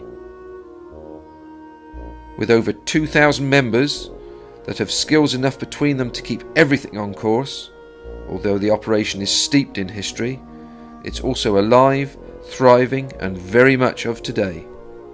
This is indeed a fitting memorial to the founders of this preserved line, some of whom have now sadly passed away, but their hard work will never be forgotten as future generations enjoy the delights of the GWR. And what of the future? Earlier on in this programme we talked about the GWR's plans, and not only are they pretty ambitious, they are also extremely achievable. Back in 1981, the Gloucestershire-Warwickshire Railway actually purchased the track bed from Broadway to Cheltenham, and for the time being all efforts are being focused on running train services into Cheltenham Racecourse Station. Every year, Cheltenham races draw more and more visitors to this prestigious racecourse from all over the world. In Gold Cup week, the town of Cheltenham is completely caught up with an influx of racegoers, and traffic at peak times is often gridlocked, so restoring this station could well improve matters dramatically. Cheltenham Racecourse Station was built in the early years of the 20th century, catering for the many excursion trains on race days. It was opened in 1906 with two 700-foot-long platforms, which were linked by a footpath across the adjacent road bridge. Even this facility struggled to cope with the exceptionally long race day trains, and the down platform was later extended by a further 260 feet to accommodate them. A ticket office was constructed in March 1912 and is still a familiar landmark from the A435. The wooden frame was prefabricated at the Great Western Railway workshops at Swindon, and, unusually for a main station building, it wasn't built on the platform. There were two smaller buildings, one on each platform, which served as shelters and toilets, but they were demolished many years ago. The ticket office is a unique piece of railway heritage, with a remarkable steel roof that gives the appearance of slate cladding. This unusual roof was patented by a Wolverhampton company and is thought to be the only one of its kind surviving in Britain. There were barriers at the entrance to the platforms, which helped railway staff to cope with the race day crowds, discouraging any who might try to board the trains without a ticket. With a general decline in railway traffic through the 1950s, the station was eventually closed on the 25th of March 1968. There were a number of occasions when BR did reprieve the station, opening for specific race days, including the 7th of April 1971, when Her Majesty the Queen used the service. Cheltenham Races has always had a royal following, with Queen Elizabeth the Queen Mother being a particular favourite. Cheltenham Racecourse Station was last in use for the race meeting of the 16th to the 18th of March 1976, with the whole line closing shortly afterwards. There is no doubt that GWR trains will again run into Cheltenham, and in the not too distant future. As things stand at the present time, a works train actually pulled into Cheltenham Racecourse Station at lunchtime on the very last day of the year, and it won't be long before steam trains will follow. This kind of resilience and determination is precisely why the Gloucestershire-Warwickshire Railway is so successful, and thoughts are already being turned to a further major project for when Cheltenham Racecourse Station is fully operational again. Already, the GWR owns the trackbed north of Toddington to the lovely Cotswold town of Broadway, and plans to build a new station there will give visitors to the railway a major tourist attraction as an additional destination. Once the Broadway connection has been achieved, the short distance to Honeybourne will be the next target, where the opportunity to link up with the national railway network still exists. North of Honeybourne, the trackbed to Stratford-upon-Avon is owned by several different parties, and, as a result, opening the line back up to the town synonymous with William Shakespeare will without doubt be a challenging enterprise. However, the day that sees Stratford-upon-Avon Racecourse, linked by the Gloucestershire-Warwickshire Railway to Cheltenham Racecourse, will be a very proud moment indeed, and if past form is anything to go by, it's not a case of asking, will it ever happen? It's just simply a question of when.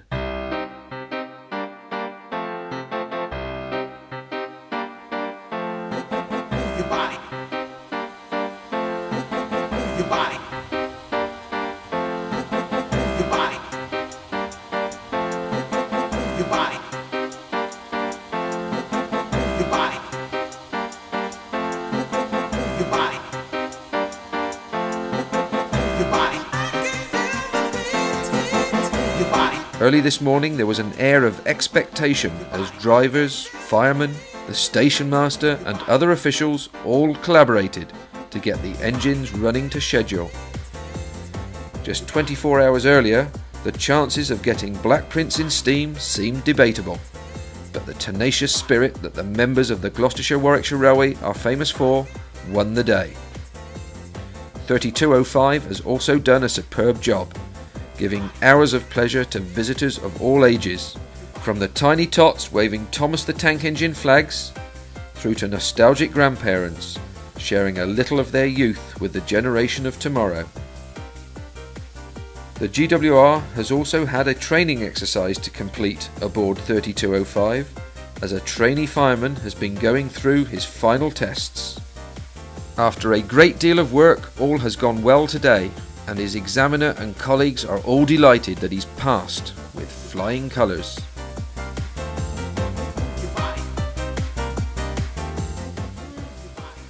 One of the most popular specialist events that the GWR holds on a regular basis is a photographic charter, which is dedicated to photographers, professional and keen amateur alike, in search of dramatic images. There are also special engine driving days available for the many enthusiasts who've always wanted to drive a train, with both diesel and steam on offer, and there is a pleasingly high percentage of regulars who come back year after year to enjoy the thrill of the footplate.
As dusk starts to close in, it's time to return to Toddington for one last, very special treat.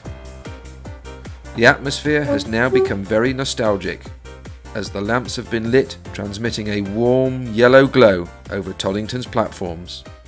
For those that still remain, with cameras at the ready, waiting for Black Prince to return to the station, there are some fantastic photo opportunities.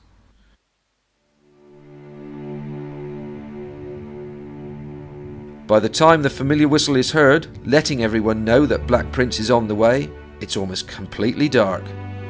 Whispers have also started about the identity of David Shepherd's guests, and, for most railway enthusiasts, the opportunity to get a photograph of him, guiding his own unique engine back into Toddington, is well worth the wait.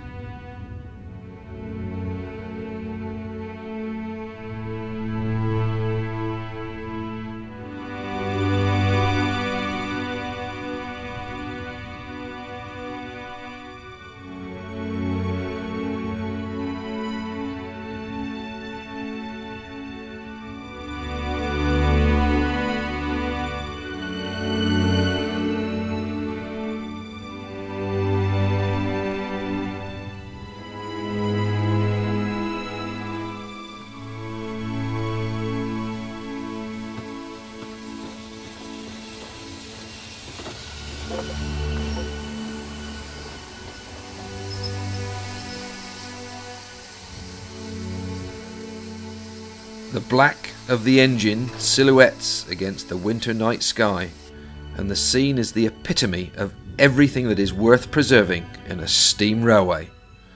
It's an image that will never be forgotten, and as the flickering orange light from Black Prince's well-stoked fire illuminates the faces of the fortunate few on the footplate, there's plenty of speculation about who might be who.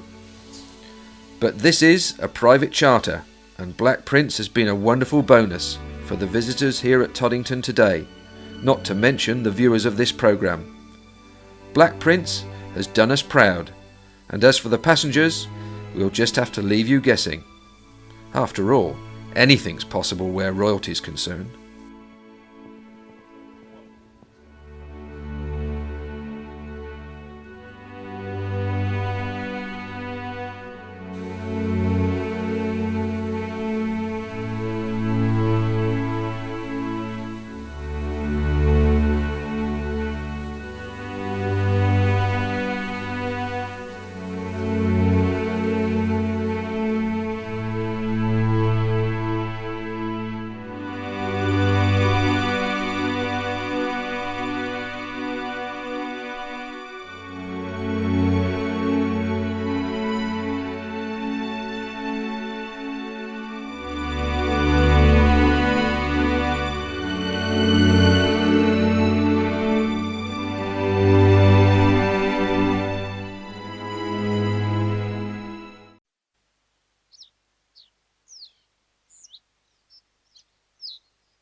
This is Haven Street, a small and otherwise unremarkable village on the Isle of Wight. But many visitors will make a special journey here each year to enjoy the delights of the Isle of Wight Steam Railway. This is the railway's headquarters, and since 1966 work has been ongoing to preserve a steam service covering just over 5 miles. That not only recreates a bygone era of gracious travel, but also introduces those too young to have experienced the power of steam to the real thing. All ages will find something special at Haven Street. New generations of steam enthusiasts, often inspired by the delightful tales of the Reverend Audrey, are able to actually see trains that look like Thomas the Tank Engine and Friends in action, with more mature visitors nostalgically recalling the sights, sounds and smells of yesteryear, when today's adventure was just an everyday means of transport. But before we take a closer look at this wonderful steam railway and follow its journey the length of the line, it's well worth investigating briefly the history of the island's once extensive railway network that in its heyday boasted over 55 miles of track.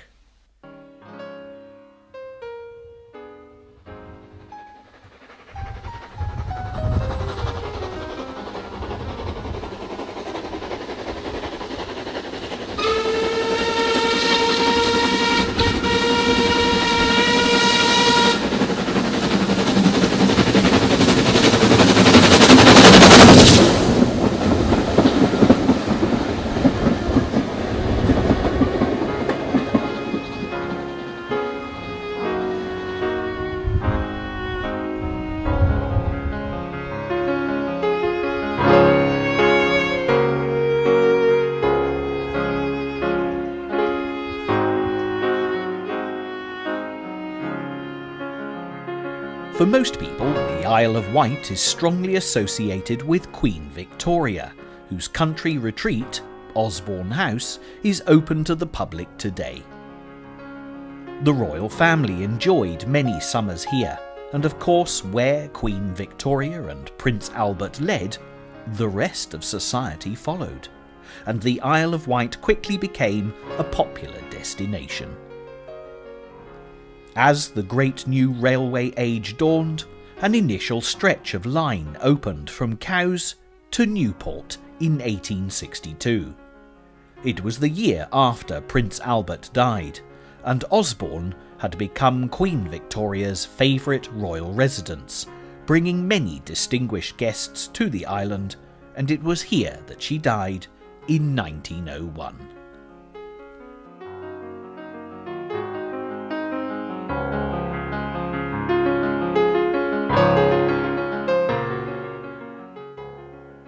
Railway progress was rapid, with the Isle of Wight Railway Company opening the ride to Shanklin Line in 1866, which was later linked with Newport and Cowes.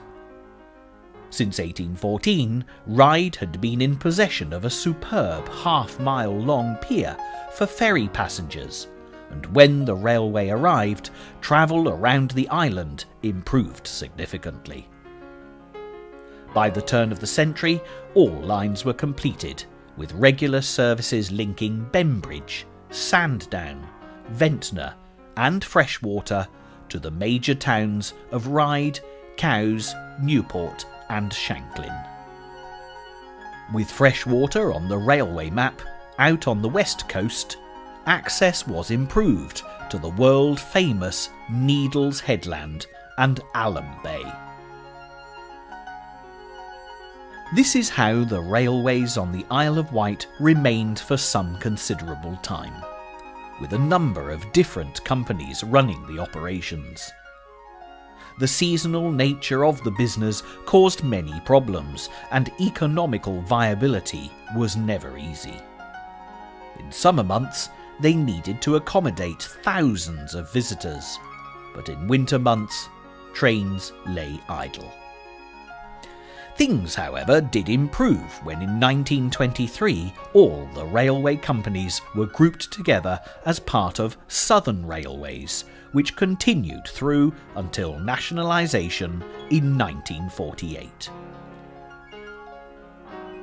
It's hard to believe, looking at Ryde Pier today, that in the 1930s, on summer Saturdays, 36,000 passengers would pass through the station, with a train leaving every 10 minutes.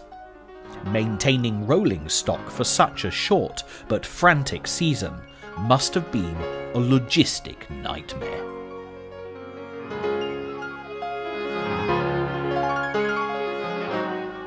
But worse was to come, as the number of family cars increased and holiday makers used the trains less.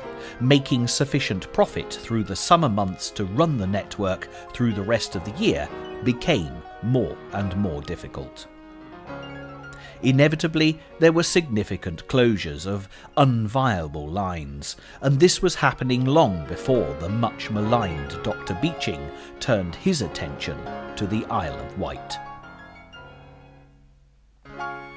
As we've already seen, today's visitors can travel in style under steam power on the section of track preserved by the Isle of Wight Steam Railway between Wootton and Smallbrook Junction. But there's also an island line still in operation between Ryde and Shanklin.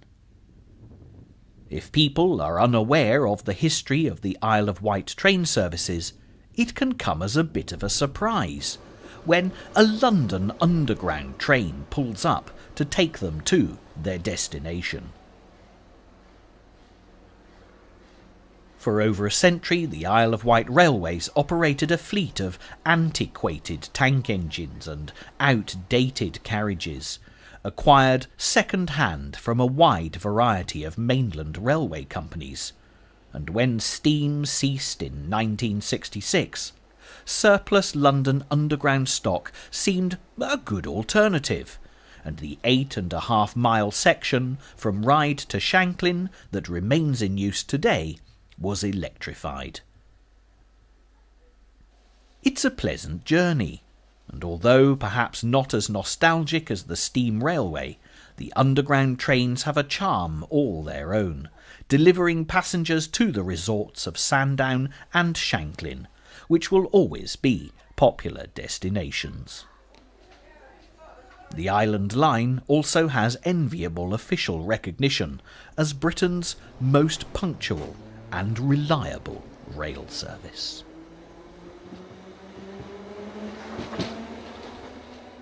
The lack of a train service through to the charming and sheltered holiday resort of Ventnor is a sad loss.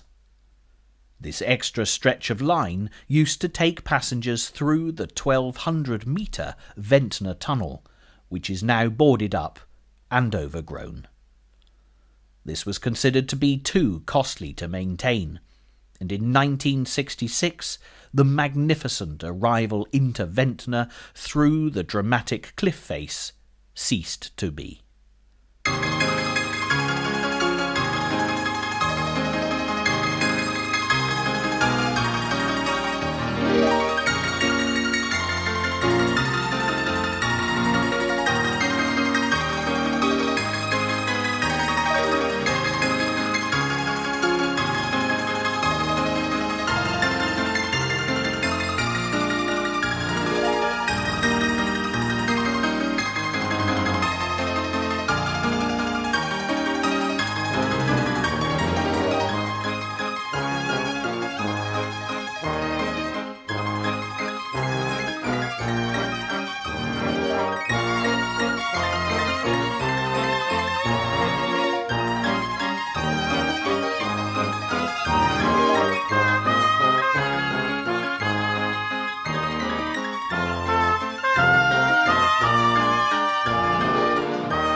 Back to Haven Street, which got its name from the time when Wootton Creek was extended further inland, indeed making this village a haven. The dictionary definition of haven is a place of safety, and for the future of steam travel on the Isle of Wight, the name is still equally as appropriate today. The atmosphere is evocative of an age long past, and visitors are treated to a delightful bygone scene. Haven Street Station is unusual in more ways than one, but the most noticeable feature is the building not being at platform level. This happened when it was rebuilt in 1926, following the installation of a passing loop. The other buildings, including a souvenir shop, Granny Winter's Pantry, and museum, have all been built or restored in keeping with this style. The maintenance depot is also here, and there's a remarkable selection of engines and carriages. Early morning, and steam is already rising. Today, Calbourne will be in service for a busy half-term holiday 6-train schedule. This LSWR Class 02 locomotive, built in 1891 at Nine Elms, has a very special place in the heart of the IWSR, because she was the very first acquisition of the original White Locomotive Society back in 1967 for the princely sum of £900. Remarkably, Ken, her driver today, worked on Calbourne while she was in mainline service. Senior drivers were assigned to a specific engine, and Ken and Calbourne were only parted when the main line was electrified in 1966. He knows every nook and cranny of this magnificent locomotive, and his delight at being reunited with his old friend is evident as he goes about his well-practiced duties. The only difference being that nowadays he does so as a volunteer. Calbourne arrived on the Isle of Wight on the 26th of April 1925, renumbered W24, and was a much-needed addition to the understocked island's motive power. Decked out in the colours of Southern Railways, exactly as you see her today, Calbourne operated in such splendour until nationalisation brought the black livery and BR crest of British Railways. With the end of steam traction on 31st of December 1966, Calbourne and sister engine W31 Chale were retained as electrification works trains before withdrawal from service, and in Calbourne's case, purchase for preservation. Here are the great lady's vital statistics. Calbourne is a Class 02 044T, weighing 48 tons, 800 weight. Cylinders are 18 inches by 24, and the boiler pressure is 160 pounds to the square inch. Driving wheels are 4'10", and her former number before coming to the Isle of Wight was LSWR 209.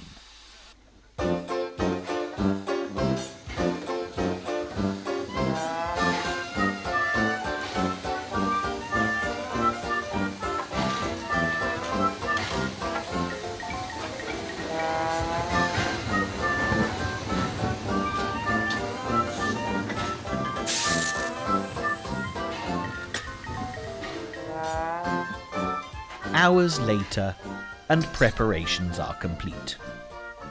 Today, a trainee fireman is being put through his paces, and it's time to get Calbourne connected up for the first journey of the day, under Ken, the driver's watchful and very experienced gaze. The first visitors have also started to arrive, and the pressure is on. Not bad for a beginner, but the wise old words about practice making perfect spring to mind.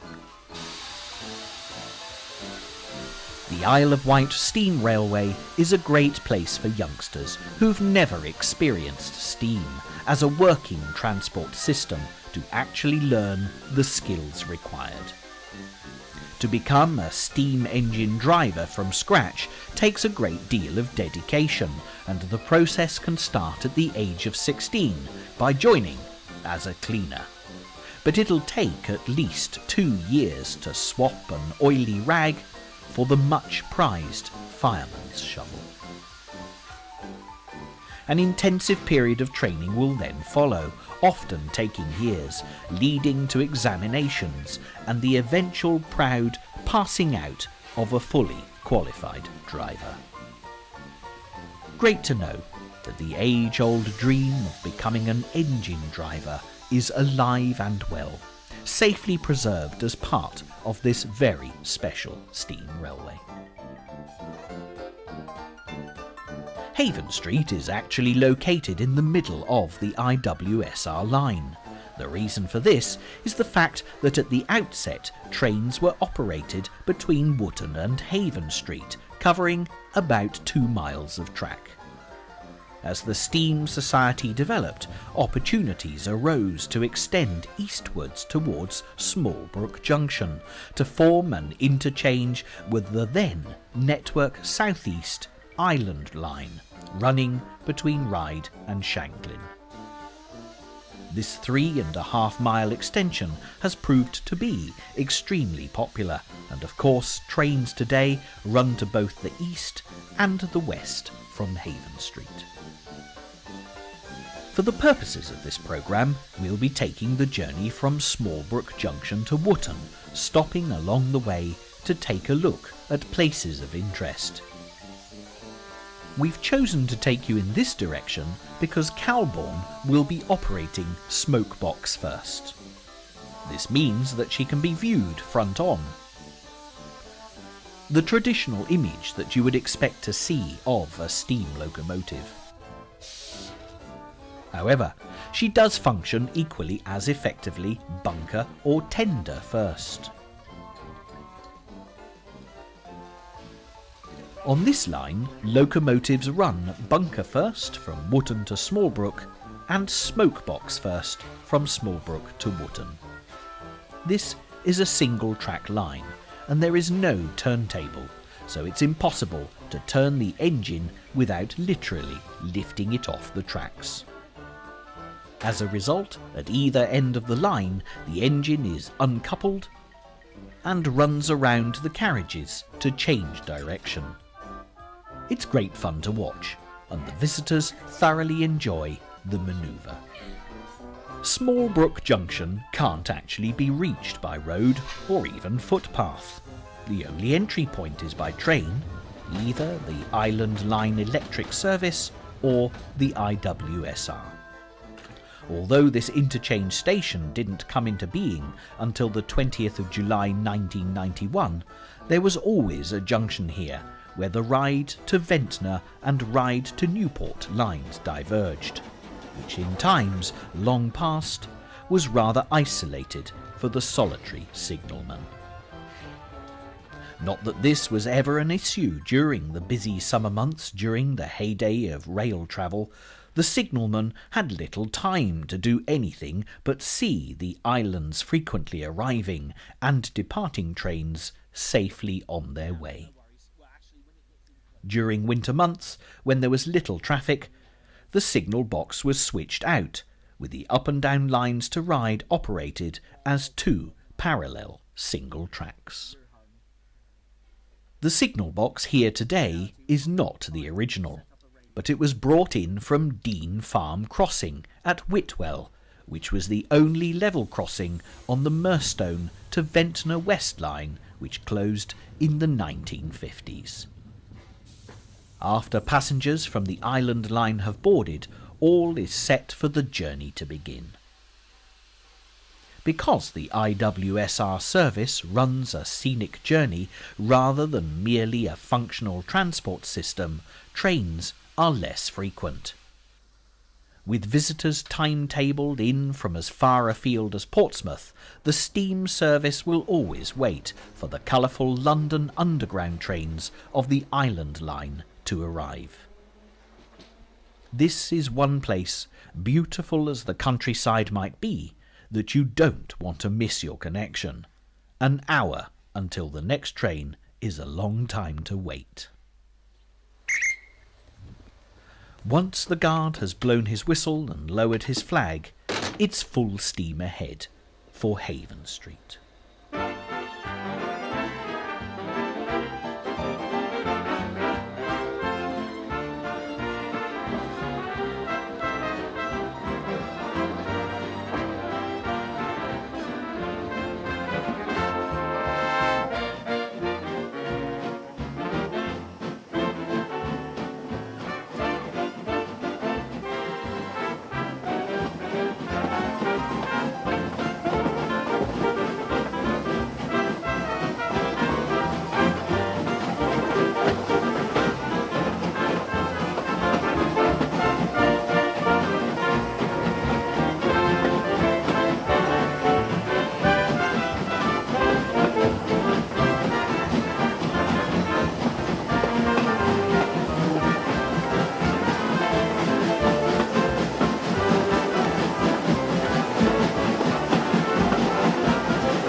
The bridges are surprisingly narrow on the line, and there's a very good reason for this.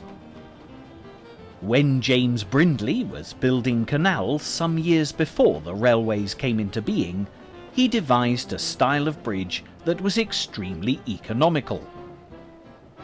By keeping the bridges as small as possible, they are often described as being miniature. Costs were kept to a minimum, and the same theory was applied here.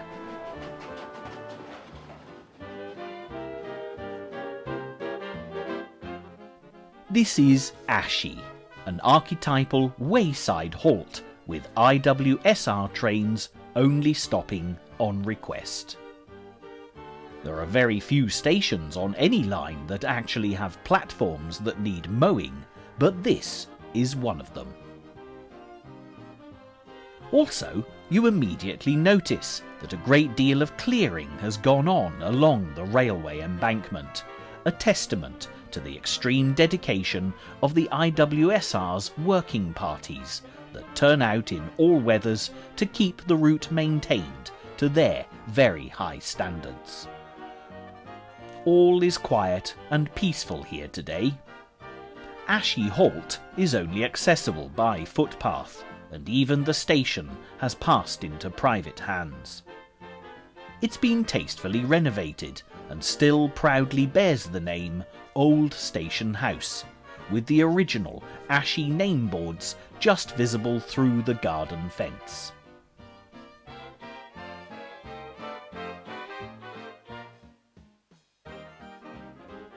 There are just 2 walkers using this service today to cover some of their journey under steam power, resting Shanks's pony for a while.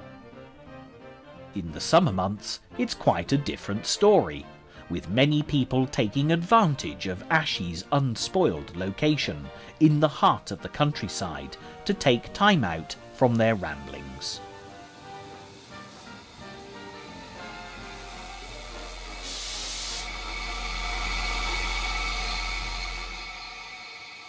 The station was first opened in December 1875 and closed completely in February of 1966.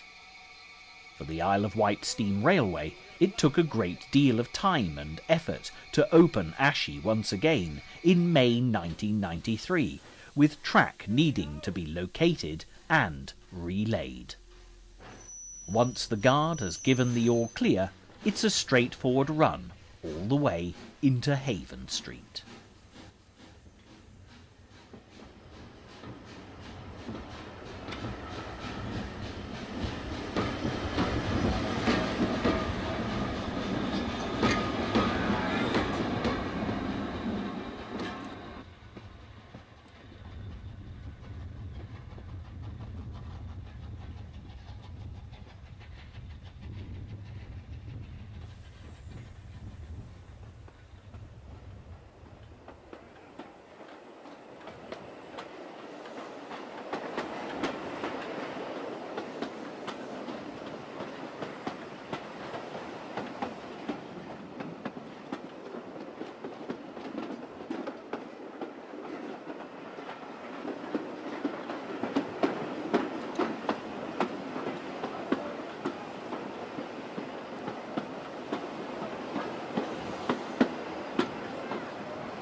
It's well worth allowing for a good long stop at Haven Street, which is basically the nerve centre of the Isle of Wight Steam Railway.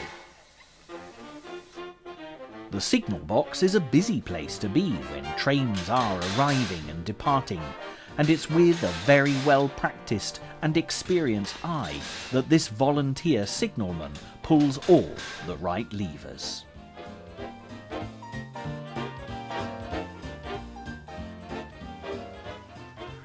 With the benefit of being able to actually peep behind the scenes with the camera, it's possible to take you to look at some of the many treasures that are not always on display.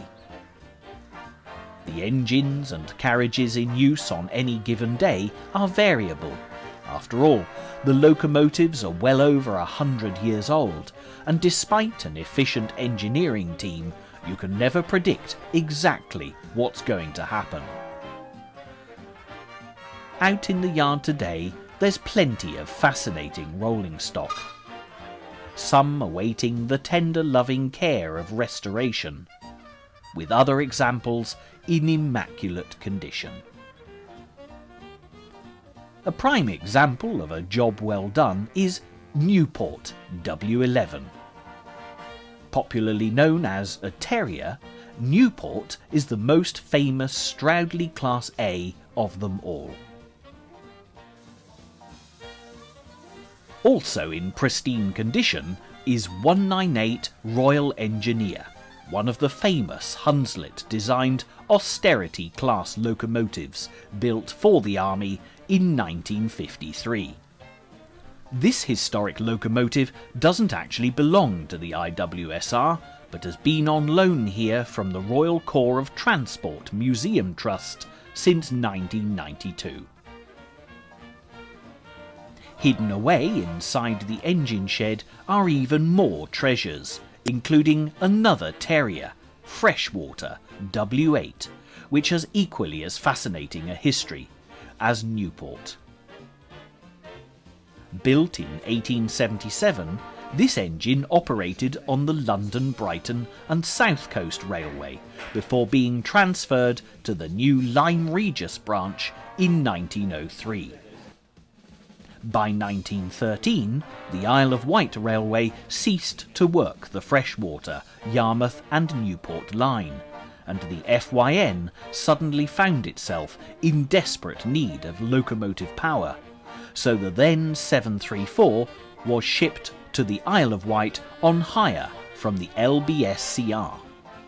She remained on the island, receiving the name Freshwater in 1928, before returning to the mainland in 1949, and eventually being withdrawn from service in 1963. It took until 1979 for Freshwater's eventual return to the Isle of Wight, and fully restored, this much-loved engine triumphantly returned to traffic on the 21st of June 1981.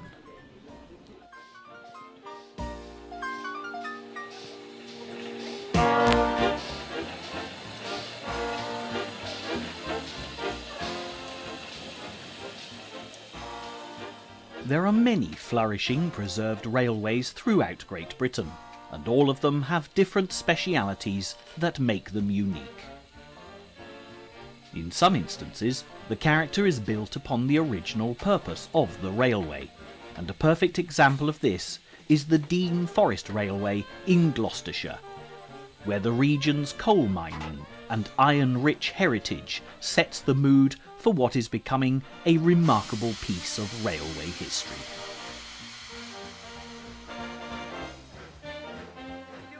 Equally of note is the Keighley and Worth Valley Railway in North Yorkshire, famous for character of a completely different sort. This line runs through the little country town of Haworth, where thousands of visitors from all over the world flock each year to see the parsonage home of the literary Bronte sisters. Picturesque and unspoiled, it was also the line used for shooting the feature film The Railway Children, now as much of a classic as the Keighley and Worth Valley Railway itself. So what is the real speciality of the Isle of Wight Steam Railway? As you've already seen and heard, Calbourne and the two island terriers, Newport and Freshwater, are absolutely unique. But many steam railways can boast equally spectacular rolling stock of great pertinence to their own particular lines. To find something that truly is the envy of all other preserved railways, you need to take a closer look at what the magnificent locomotives actually pull.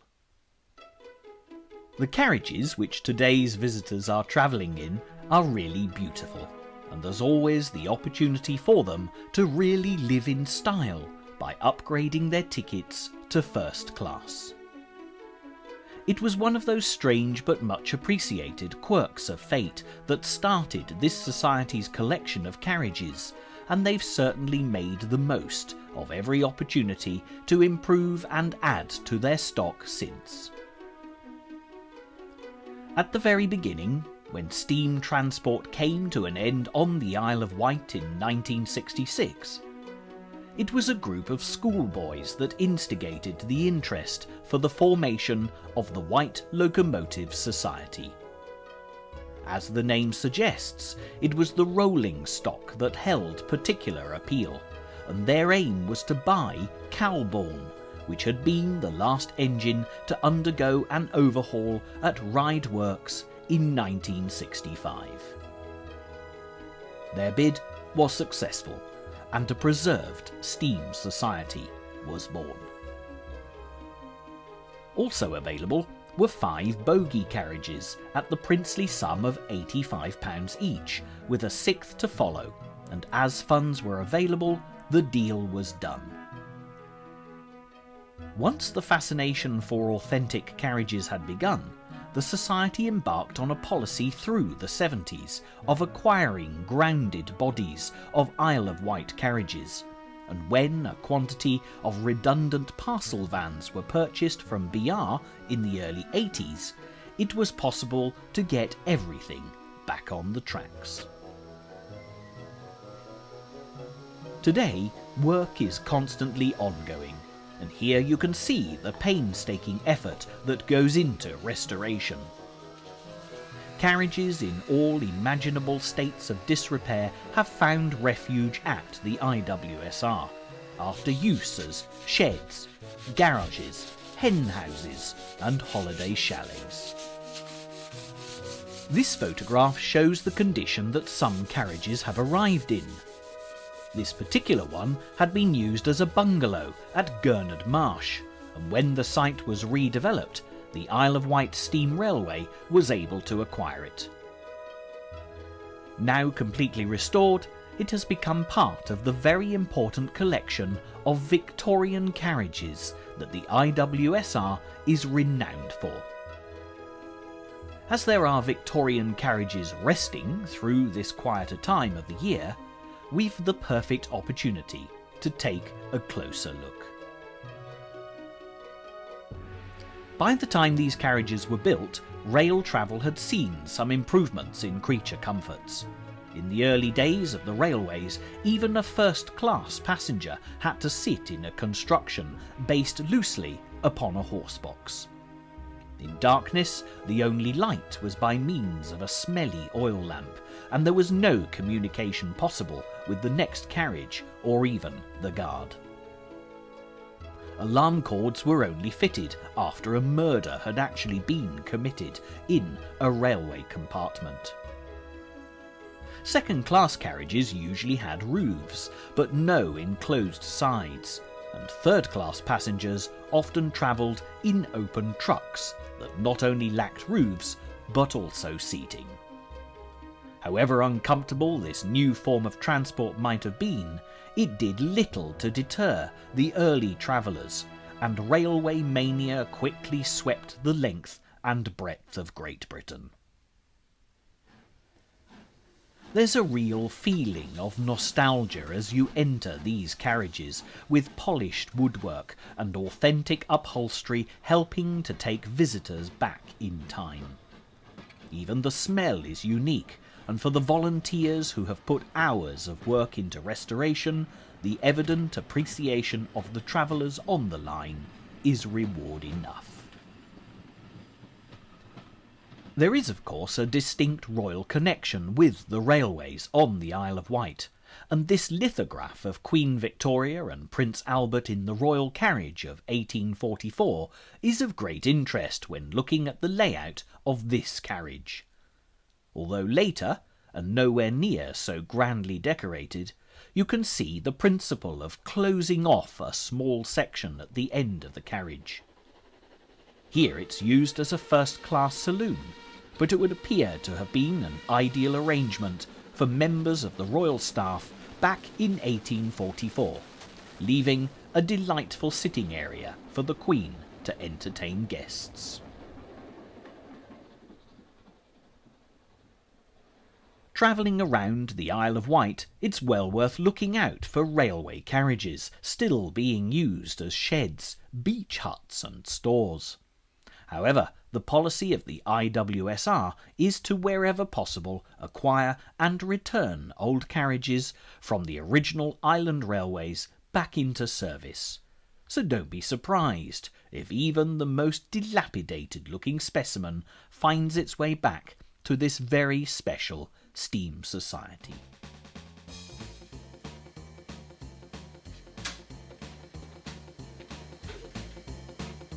As the day goes on, more visitors arrive to enjoy the delights of Haven Street. One treasure that's always attracted attention is this sympathetically restored fire engine. Belonging to one of the Society's members rather than the IWSR, many years of devoted care have been lavished on this Bedford TK water tender that was first registered with the Shanklin Fire Service in 1966. Although restoration is constantly ongoing, this vehicle is still fully operational, and as her owner is a serving Isle of Wight firefighter, in case of emergency, you couldn't ask for a better team. Time now to take a final look at Haven Street as Calbourne prepares to depart for the last stretch of our journey to Wootton. From this angle, it's certainly an impressive sight. Restoration work has been so successful that it's hard to tell which fixtures and fittings have been brought in and which are original. The water tower looks as if it stood here forever, but in fact in former times it was located at the northern end of the down platform at Newport Station. Haven Street today is a small rural village and would in no way justify a station of this size, but the fact that between 1886 and the 1920s the Haven Street gasworks stood virtually where the IWSR's works shed can now be seen explains the previous importance of this beautifully preserved location.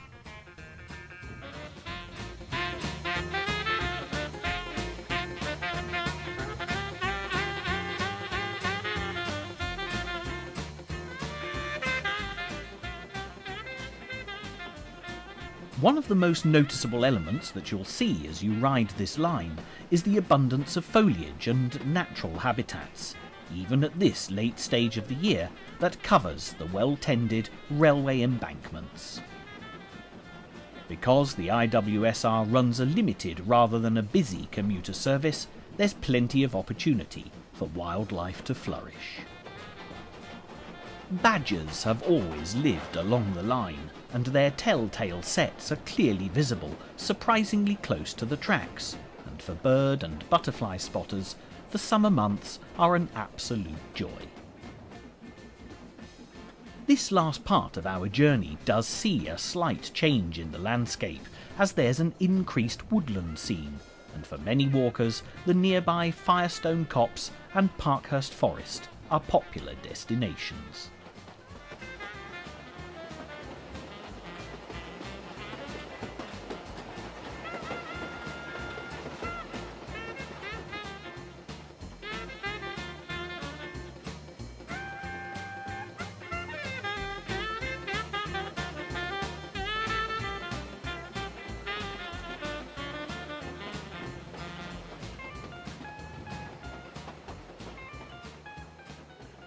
As Calbourne pulls into Wootton Station, the landscaped view gives every impression that this has always been the end of the line, providing a simple country terminus with a charming rural atmosphere.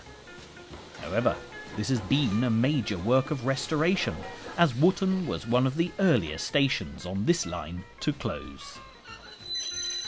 Although the reason for closure was mainly due to the forces of nature, with a bank of constantly moving, water-laden clay opposite the platform requiring diligent monitoring, the closure of Wootton was without doubt preempted by the closure of Whippingham Station, the next stop along the line. So before taking a closer look at Wootton, it's well worth travelling by road to find the remains of Whippingham Station, and discover why this long-abandoned railway treasure is such an intrinsic part of the Isle of Wight's fascinating history. This picturesque footpath is where the tracks of the Cows to Ride line used to run, and today it takes some considerable delving through the undergrowth to find any trace of the old platform.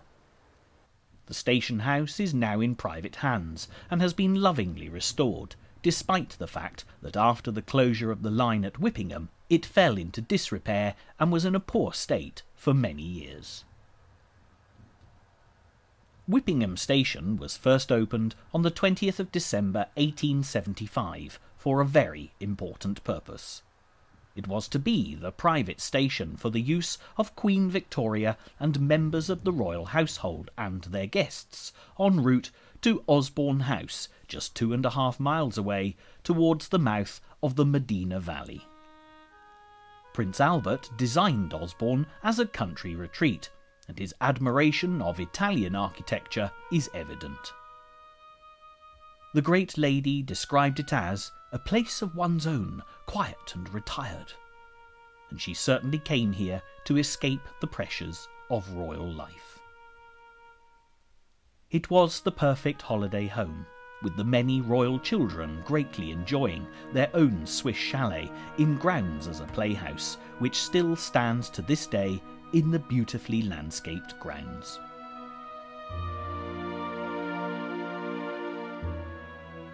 Queen Victoria's preference for the Isle of Wight did much to establish the island as a popular holiday destination, and there's a Victorian atmosphere much treasured in many resorts. A short detour into the village of Whippingham and a visit to the Church of St Mildred will reveal the most tangible examples of the royal family's influence in the area. Typical of the Victorian era, the church is a mixture of mock medieval and Victorian Gothic. There's been a church on this site since medieval times, and in 1804 it was rebuilt by the great architect John Nash, the man responsible for the remarkable onion domes of the Brighton Pavilion and the enlargement of Buckingham House into a palace. When St Mildred's was selected as the royal place of worship, being the closest church to Osborne House, Nash's handiwork was completely demolished. This may have been because of the architect's close association with Queen Victoria's uncle, King George IV, whose drinking, gambling and clandestine liaisons would most certainly not have amused his morally upstanding niece. Equally so, the church just may not have been grand enough, and some of the features of this replacement building are remarkable, if a little over-ornate.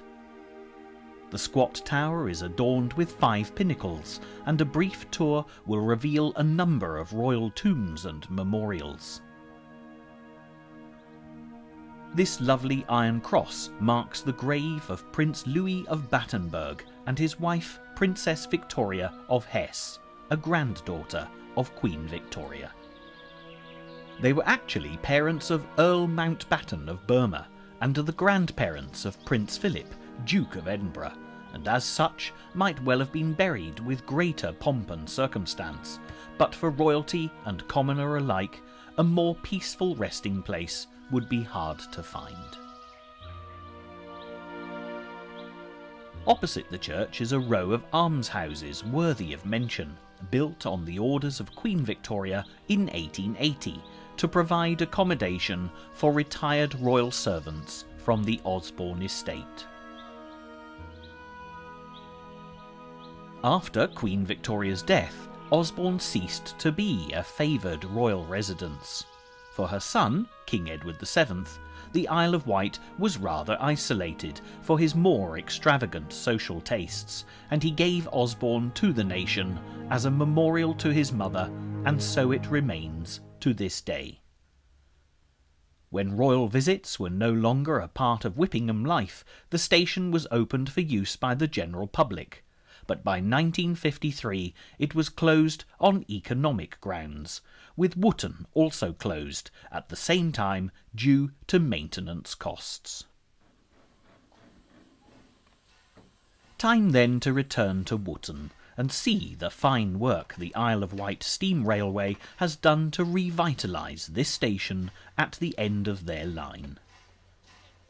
Despite the fact that the booking office and signal box appear to have always been where they are today, it's very definitely not the case. The signal box started life with the Freshwater, Yarmouth and Newport Railway and was moved to Freshwater in 1927, where it remained until that station's closure in 1953. After some years being used as a bus shelter, it was returned to its intended occupation here at Wootton in the early days of the preserved railway in 1987. The 8-lever frame which replaced the long-lost freshwater workings is part of that from the old Shanklin signal box. The booking office was carefully dismantled at its original location on Ryde Pier and was rebuilt here at Wootton.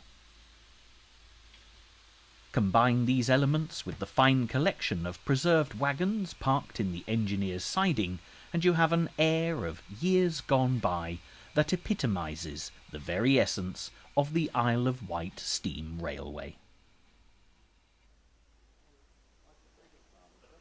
As our journey today comes to an end, as Calbourne runs around to return the delighted passengers back to Haven Street, a view of the future is as vital to the survival of this preserved steam railway as the living view of the past. Ever since the dawn of the railway age back in the 19th century, nothing has ever stood still for long, and as this programme has shown, the IWSR is no exception. From the fulfilment of a schoolboy's dream to preserve Calbourne, a very successful railway company has evolved for visitors from all over the world to enjoy. It's often been said that in the early days of railway development on the Isle of Wight, the heart rather than the head ruled strategic planning, but this can never be said of the IWSR. There are an abundance of devoted members volunteering their services to breathe life into this wonderful railway. However, an experienced business team has also been brought in to oversee the management of these unique resources. Although perhaps unpalatable at first, a constructively critical eye was cast over the operation and a business strategy put into place that would ensure the continued asset of a steam railway on the Isle of Wight.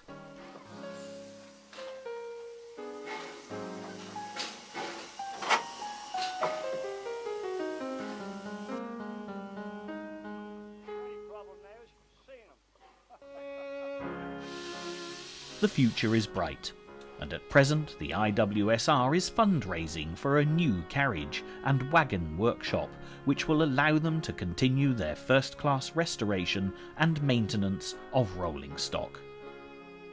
Also looking long-term, an extension of the line into Ryde St John's would be the stuff of dreams. Not only would Smallbrook Junction, which lacks vehicular access, be relieved of responsibility as the end of the line, but also a central location in the popular seaside holiday town of Ryde with plenty of parking and other conveniences would make the Isle of Wight Steam Railway an even greater attraction.